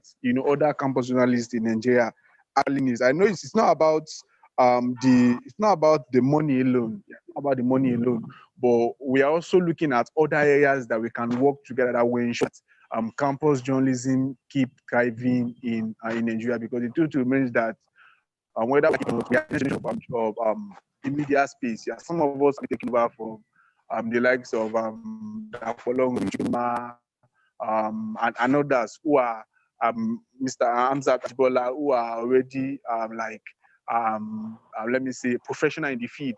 And their goal now should be that, okay, they should be transferring everything they are like they've learned into the next generation. So that should be the goal for now. Basically, I'm proposing capacity building and mentorship for campus journalists across Nigeria. And that would be a good way to support us, and it's really go a long way in ensuring that press freedom keeps thriving on our campuses all over Nigeria. Thank you. Thank you very much, Samuel. I gave you a blank check and you used it well. Thank you very much. It's an ultimate question to Kunle Adebajo and Mr. Hamzat. My penultimate question is, do you think that the structures for press freedom, advocating for press freedom, catering to journalists who have been harassed, violated, do you think it is strong enough, especially now that we're increasingly realizing that these structures have to be expanded to campus journalists, that we have to consciously now program in such a way that they accommodate journalists in campuses who are facing similar challenges with being arrested, rusticated, suspended from school, and all these other means of shutting them down? Do we think the structures of protecting press freedom are strong enough? And how can we strengthen these structures? Because the future of, it's not just the now of journalism that is at stake now, but also the future of journalism. Kunle, let's have you first. And we have to make this quick so that we can. Well, the structures are definitely not strong enough. Nigeria is still ranked among one of the worst countries in terms of press freedom, and it's getting worse, as we've seen in the recent release of the world ranking. And the fact is also that the challenges are not much different for student journalists as they are for mainstream journalists. The profession is nearly as dangerous for everybody, depending on what kinds of stories you pursue and you're passionate about. And part of the victims have been very young journalists, if not student journalists, who are either arrested or harassed or brutalized one way or the other. And I've had my own personal share of the problem, and I've seen a top member of the management at the University of Ibadan tell me that the freedom of press and the freedom of expression may be guaranteed by the Constitution of the Federal Republic of Nigeria, but it's not recognized as far as the premises of the school is concerned. And yes, someone who is within the cadre of the top 10 as far as leadership in the school is concerned. And so it goes to show that it's a problem of orientation, it's a problem of ego, and it's something that it doesn't just rest on the shoulders of student journalists alone to find solutions to. We need to support them as people who have graduated and people with more resources. And I think I would like to use this platform to suggest that perhaps one way to go about that is to also shed more light on these schools, supporting NUCJ to gather data and analyze such that we can rank universities and tertiary institutions according to how receptive they are to the freedom of expression. And maybe because it's not just about being around lecturing the lecturers, they already know what is right. It's about making them feel uncomfortable when they cross the line in ways that are not professional. So yes, a lot more can be done, and we just have to make sure that all hands are on deck to improve the welfare of journalists, whether or not they've graduated or they are still in school. Thank you very much, Kunle. I especially like your last suggestion on ranking the campuses based on the level of freedom that are experienced by students. I especially like that idea, and I do hope that if we do decide to do something like that, that campus journalists will support and will participate in such whatever form, however form we choose to do that. Mr. Ajibola, I want you to respond to the question of, are the structures sufficient? How can we make the structures work? Not just for practicing journalists, but also for campus journalists. I'm afraid I just came back. I lost you guys for a while, so I just got my internet back. I missed quite a number of things. Yes, I was asking very quickly that the structures for press freedom, sustaining press freedom for journalists, practicing journalists outside of the universities, is it sufficient? Is it strong enough, especially given that now we have to expand those structures as a matter of importance and quickly to include campus journalists? Are these structures enough? How can we strengthen these structures so that not only journalists outside of the campus systems are protected, but that protection is offered to campus journalists?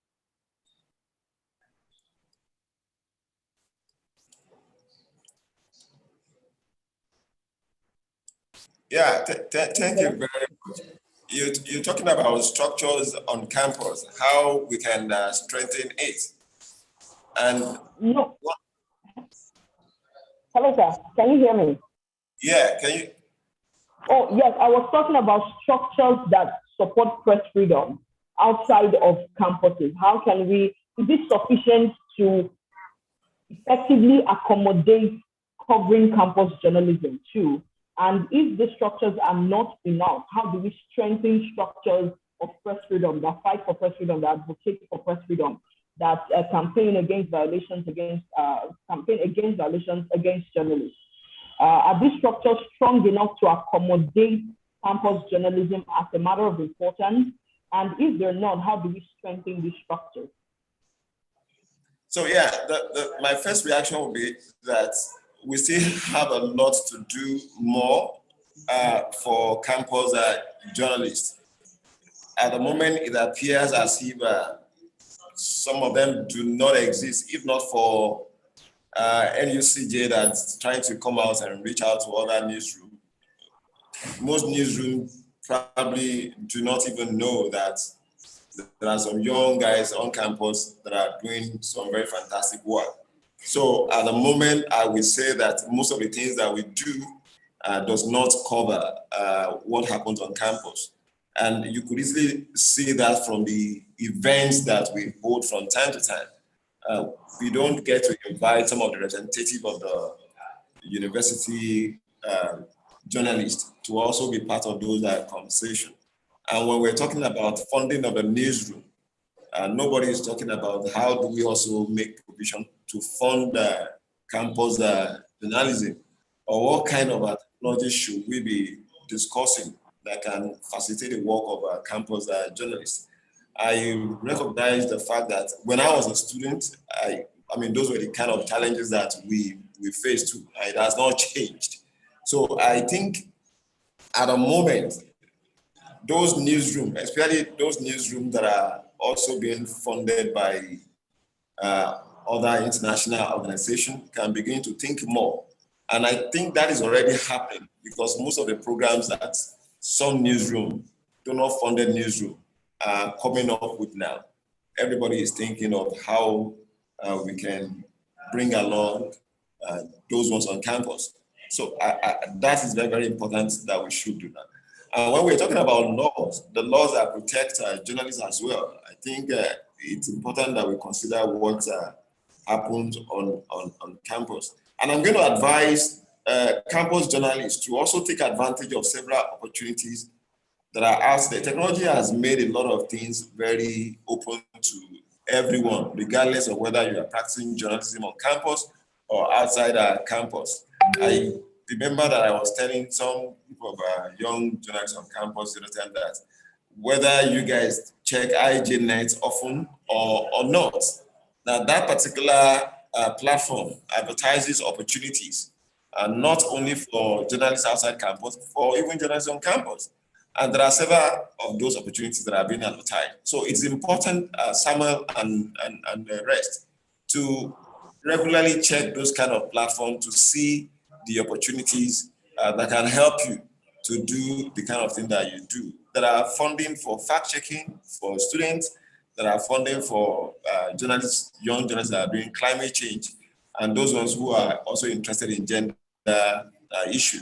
Those opportunities are open, and it's important you begin to consider them. There are several fellowships, even for students that are in the university, that those people outside campus cannot take advantage of. But you probably will not know if you're not going to such places to go and check. And it's important that you can as well create a platform on your new news website where you can advertise some of those opportunities so that your members can take advantage as they happen. Thank you very much for your response. As we begin to wrap up this session, if you have any questions, or we will be taking questions, not comments at this time, but if you have any questions, you can just drop it in the chat room, and then I'll just pass it on to the panelists. As we wrap up, I'd like every panelist to give one quick, would I call it advice, one quick tip for campus journalists to protect themselves. Just one quick one. What can I'm a campus journalist, I've faced harassment, or I'm seeing that if I do this and pursue this, I will likely face some level of backlash. What is the one tip you quickly give me so that I am protected, even before I can reach out to PCCIG or reach out to ITR or reach out to Amnesty International? What quick thing can I do? And I want 1 minute per person to just speak one quick thing that a campus journalist can do to protect themselves, to protect their right to freedom. Let me start with Olympus. Okay, thank you very much. Thank you. It's been very interesting so far. And quickly, if I can add to the blank ticket you gave to Samuel, I would say that people or organizations now should try to help us to support the Student Bill of Rights.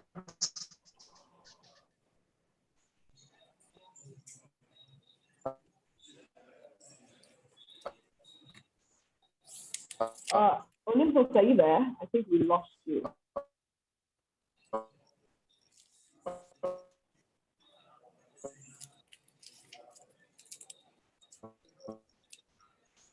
Okay, while Olympus is trying to get a better network, Kunle, can we have you quickly speak to one quick tip for campus journalists in terms of protecting their rights and just being safe while doing this all-important journalistic work? Kunle? Thank you. In addition to the points I've made earlier, and aside the things that others can do to assist journalists, I think campus reporters themselves should not isolate themselves from the outside world. As a journalist, do not isolate yourself from the structure of the NUCJ, from your local press outfit. Do not isolate yourself from potential mentors and guardian angels in the industry, in the outside world, because when disaster strikes, those are the same networks that you will have to rely on to ensure that, number one, you act appropriately to minimize risks, and then you also get the needed support, whether emotionally, financially, legally, and so on. Thank you very much, Kunle. Thank you. Mr. Jibola, quick tip for campus journalists for the protection, preserving their rights. Quick tip. So I would say, don't ever take chances. Don't think that you can, as an investigative journalist, you should just be sure that you check everything out so that you don't get yourself to a risk where you cannot get back from. So it's very, very important that you, for instance, if I'm doing any investigations and I see someone as a threat, I will profile that person to death. As in, I will get all the information about that person. I'll look everywhere I can and profile you and gather that information and share information with your colleagues. Because some journalists that get killed, it's very difficult sometimes to investigate their death because some of the things that they're working about, some people don't know about it. So share information with some of your colleagues and ensure that you keep safe all the time. Watch your back, especially if you are doing investigation. It's very important. Thank you very much, sir. Samuel, as the head of this constituency now, what advice would you have for your colleagues?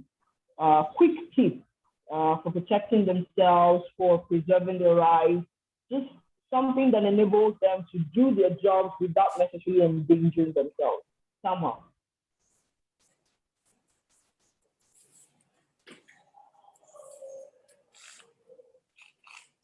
Samuel, are you here?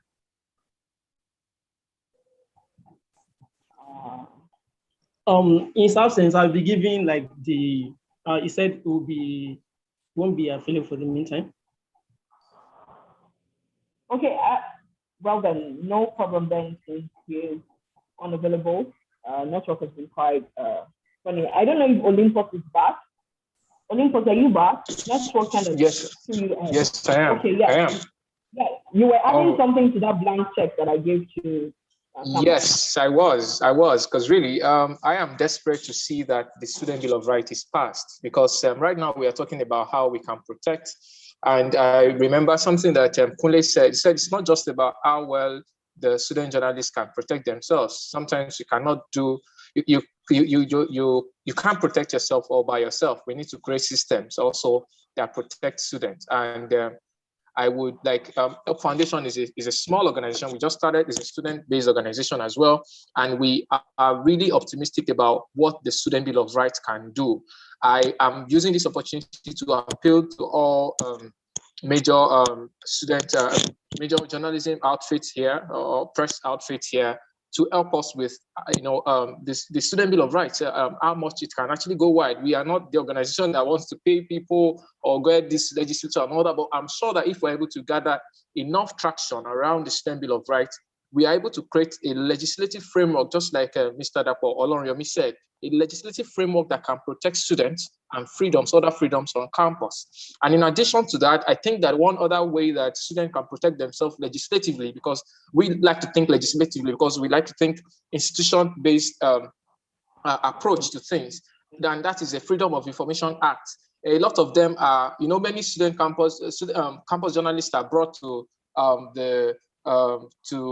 panels or student disciplinary committees and made to feel like unraveling certain information about the school is against that school. But actually, the Freedom of Information Act actually covers a lot of these things. I hope that more students are able to recite this, know this as a right, and then they're able to let their school know that actually we have right to all this information. In fact, students can write an appeal, a letter to school requesting the budget, requesting expenditure, requesting things. These are things that our journalists currently are not doing. And you cannot, many of our journalists outside campuses cannot be coming to campus when we know that we have campus journalists. So it's a time that we really need to let the campus journalists understand that, see, there's a lot for them to work with, and they can also look beyond campus. A campus just can engage what's happening in US, and this was happening in Brazil, just explore as much as that profession can allow you. And I really, and of course, we are, as a student protection organization, we are here to receive complaints from students and journalists, and we are hoping to also help them to work on those complaints, to advocacy, to relate with legal firms, to help them with their cases as well. So thank you so much. Thank you so much. Thank you very much. Thank you, Olympus, for that quite important recommendation. Get knowledge, be aware of what is your right, what is not your right, what you have the right to ask, the questions you have the right to ask. And I think that's quite important. Ask all the other contributions from Mr. Amjad and from Mr. Kunle. I think Samuel got knocked out of the meeting because of network issues and all of that. But I'd asked earlier that if you had any questions, we can put it in the chat room. And since I don't see any questions in the chat room, can I assume that we don't have any questions for the panelists, or just wait a few seconds? I really would rather you type your question in the chat to avoid internet connection problems. So if you have a question or a comment, please type it out in the chat room so we can quickly address it before we continue.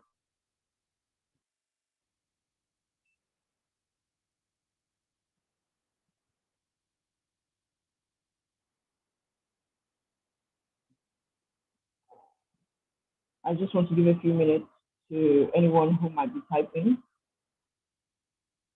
to write out their question. Okay.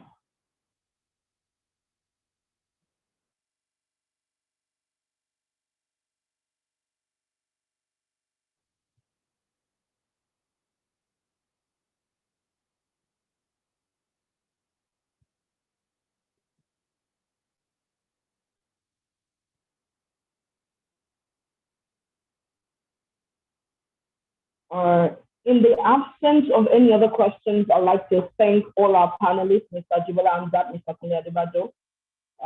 Okay, Nuruddin Akewushola just asked the question: how do we tackle situations where journalist articles are being ignored or jettisoned without any explanation when they send it to mainstream media outlets?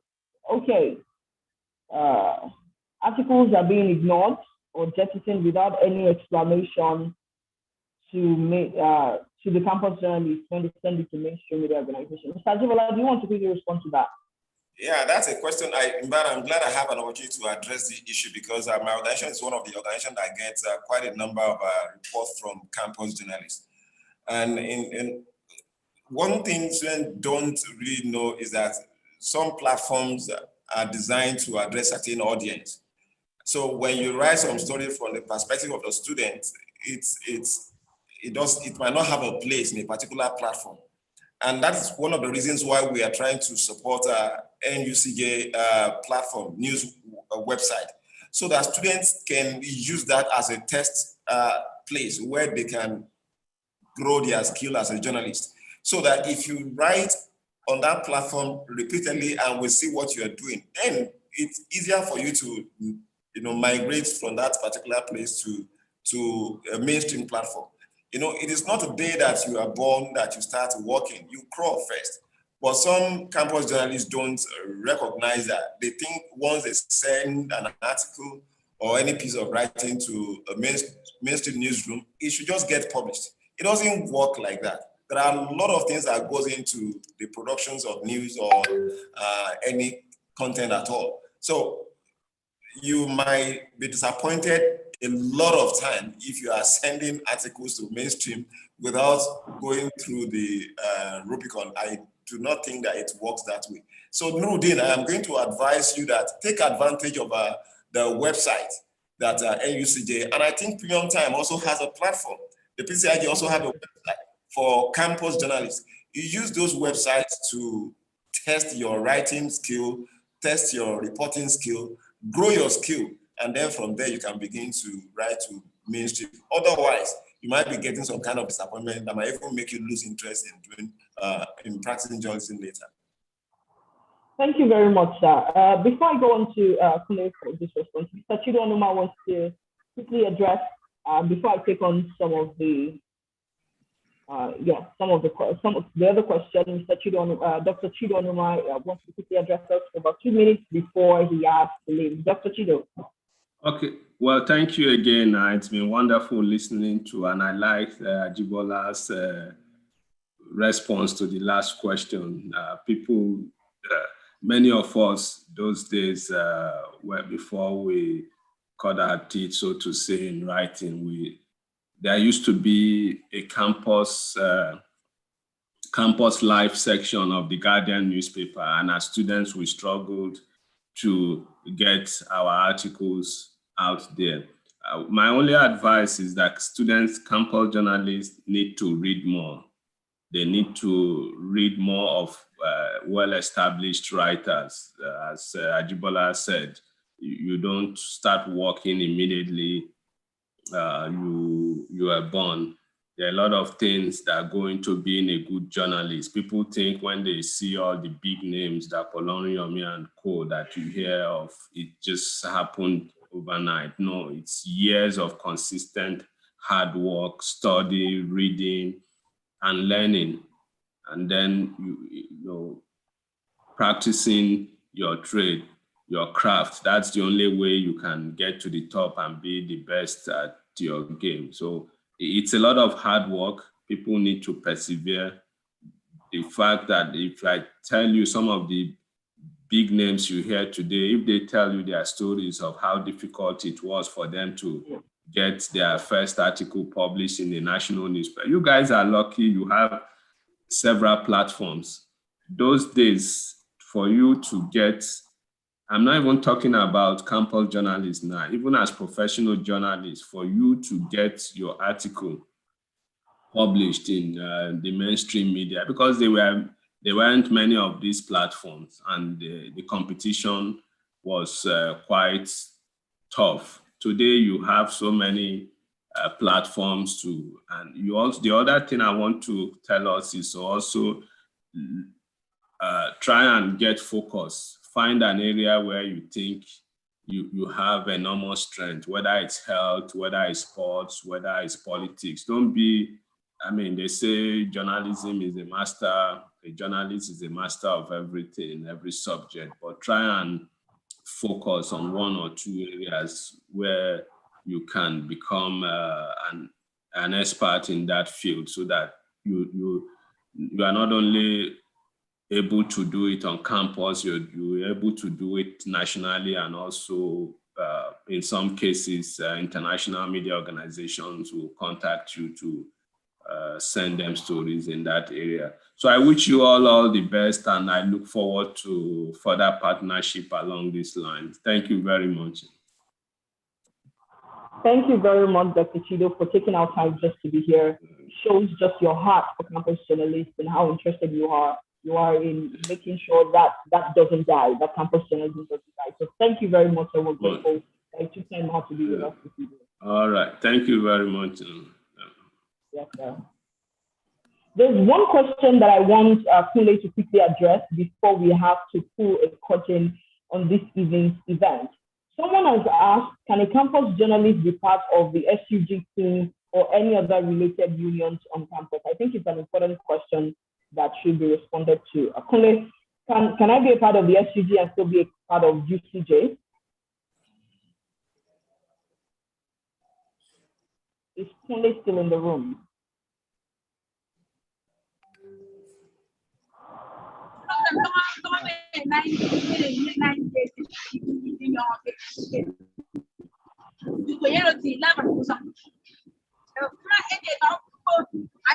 Can we mute that person?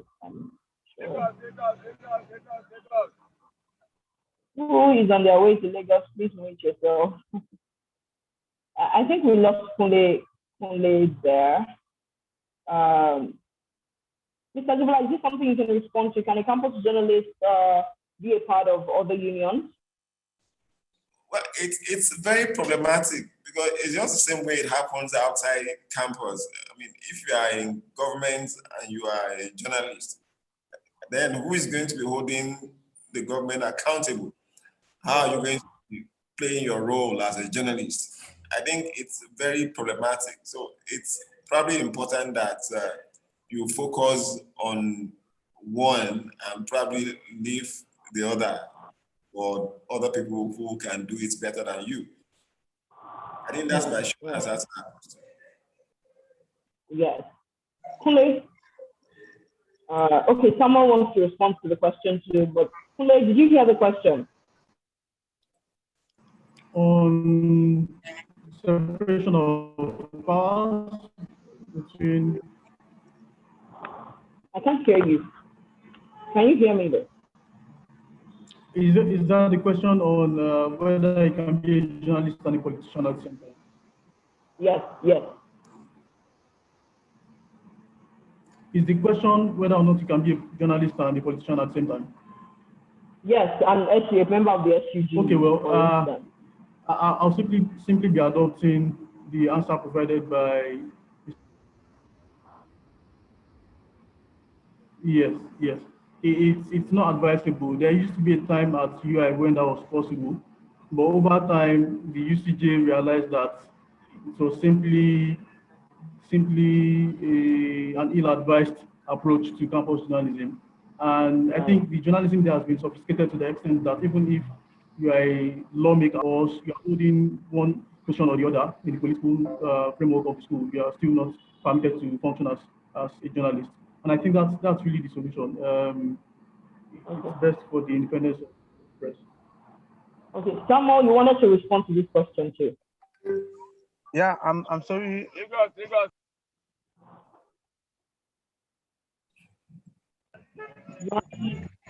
Samuel? Hello? Yeah, can you hear me? Yes, I can hear you now. Yeah. I'm sorry, there might be some background noise. Do you want to type that response as we round off? Do you want to type that response? Yeah, sorry. Can you hear me now? Okay, I can hear you now. Yeah, so I think the answer is no.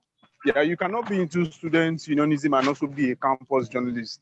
Yeah, so we just actually adopted that policy to ensure that all our members are free from anything called student unionism on campus, even to the list of being, let's say, even a president in your department.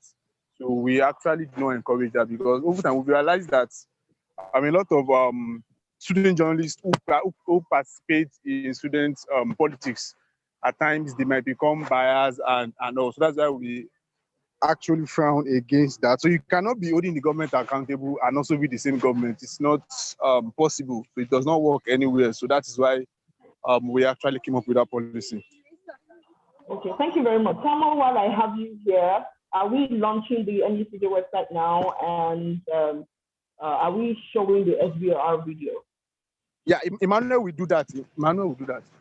Okay, while Emmanuel prepares to put this video up, I'd like to thank all our panelists. Insightful conversation, very important ideas and very important knowledge shared in this session. Thank you, Kunle Adebajo. Thank you, Ajibola Amzat.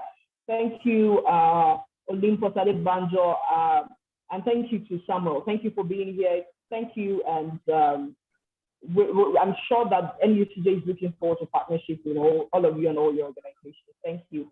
At this time, I think we are looking at the launch of the NUCJ website, if I'm not wrong. Please, Emmanuel, you can go ahead.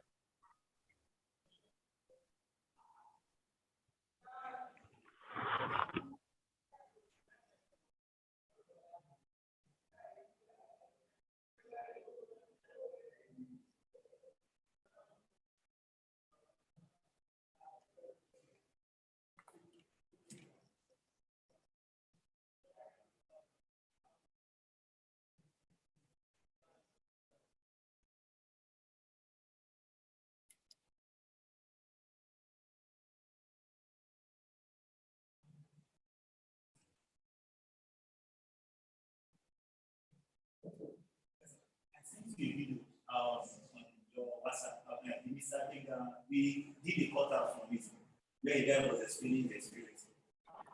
Emmanuel, we can't hear you. Are you addressing us? Because we can't hear you very well. Have we not published the video already? Yes, we just did it.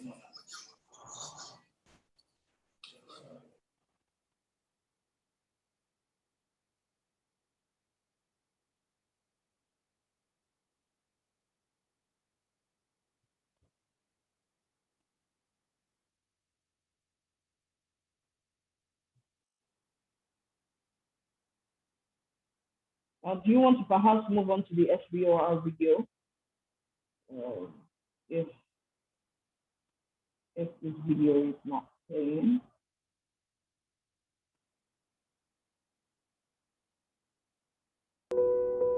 Enough is enough. It's time for Nigeria to protect its students.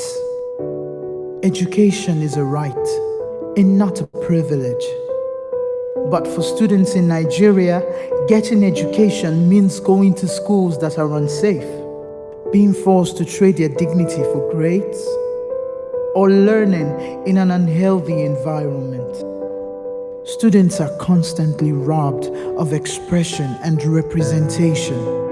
Our campuses have become concentration camps where anyone in authority can make merchandise of the students.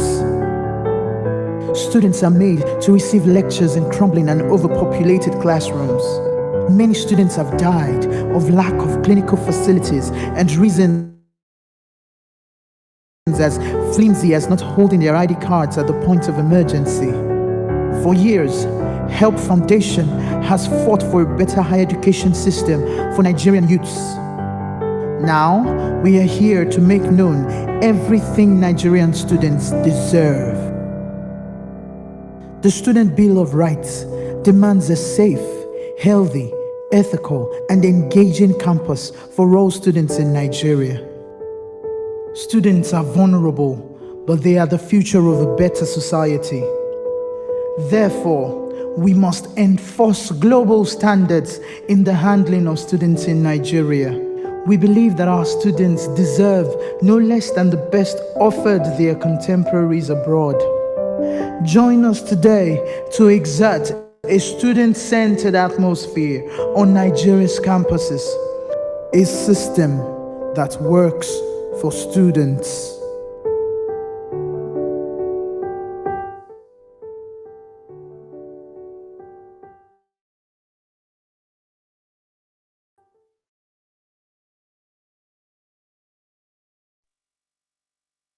Thank you very much for this video.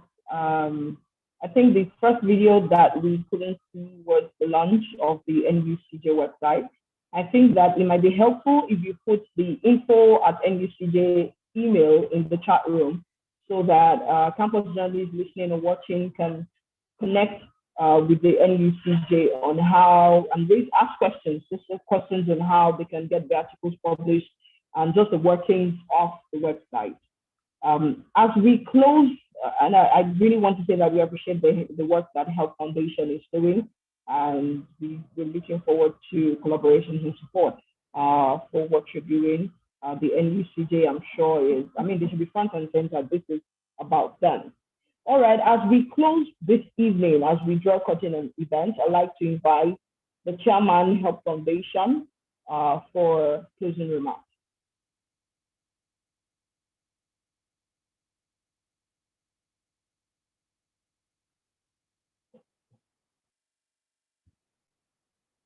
Is the chairman of Help Foundation still in the room?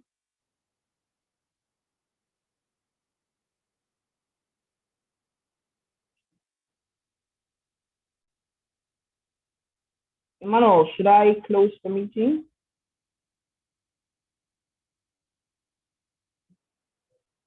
Emmanuel Odedele? Yes, you can. All right, thank you Okay, very the much. chairman is now available. All right. I'd like to say a very big thank you to everyone who has been a part of this meeting from the beginning until now. I believe that, thank you, Nurdin, you got disconnected, all right. I believe that this has been instructive for you. If for nothing, just for the tips at the end of the panel discussion on how to be safe and how to do. Are we still trying to play this video?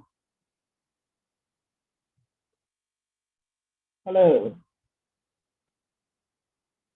Hello.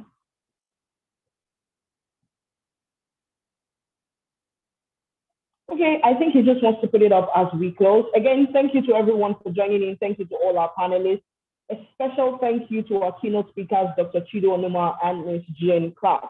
Thank you all so much for being here this evening. We're looking forward to greater exploits from the NUCJ. Looking forward to greater work, looking forward to greater collaborations. And I'm looking forward to seeing just how big this website that has been launched today will be in providing a platform for the voice of campus journalists. Thank you for being with me and listening to my voice all evening. My name is Adeniki Aloba.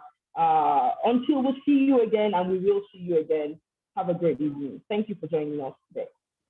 Thank you so much, man.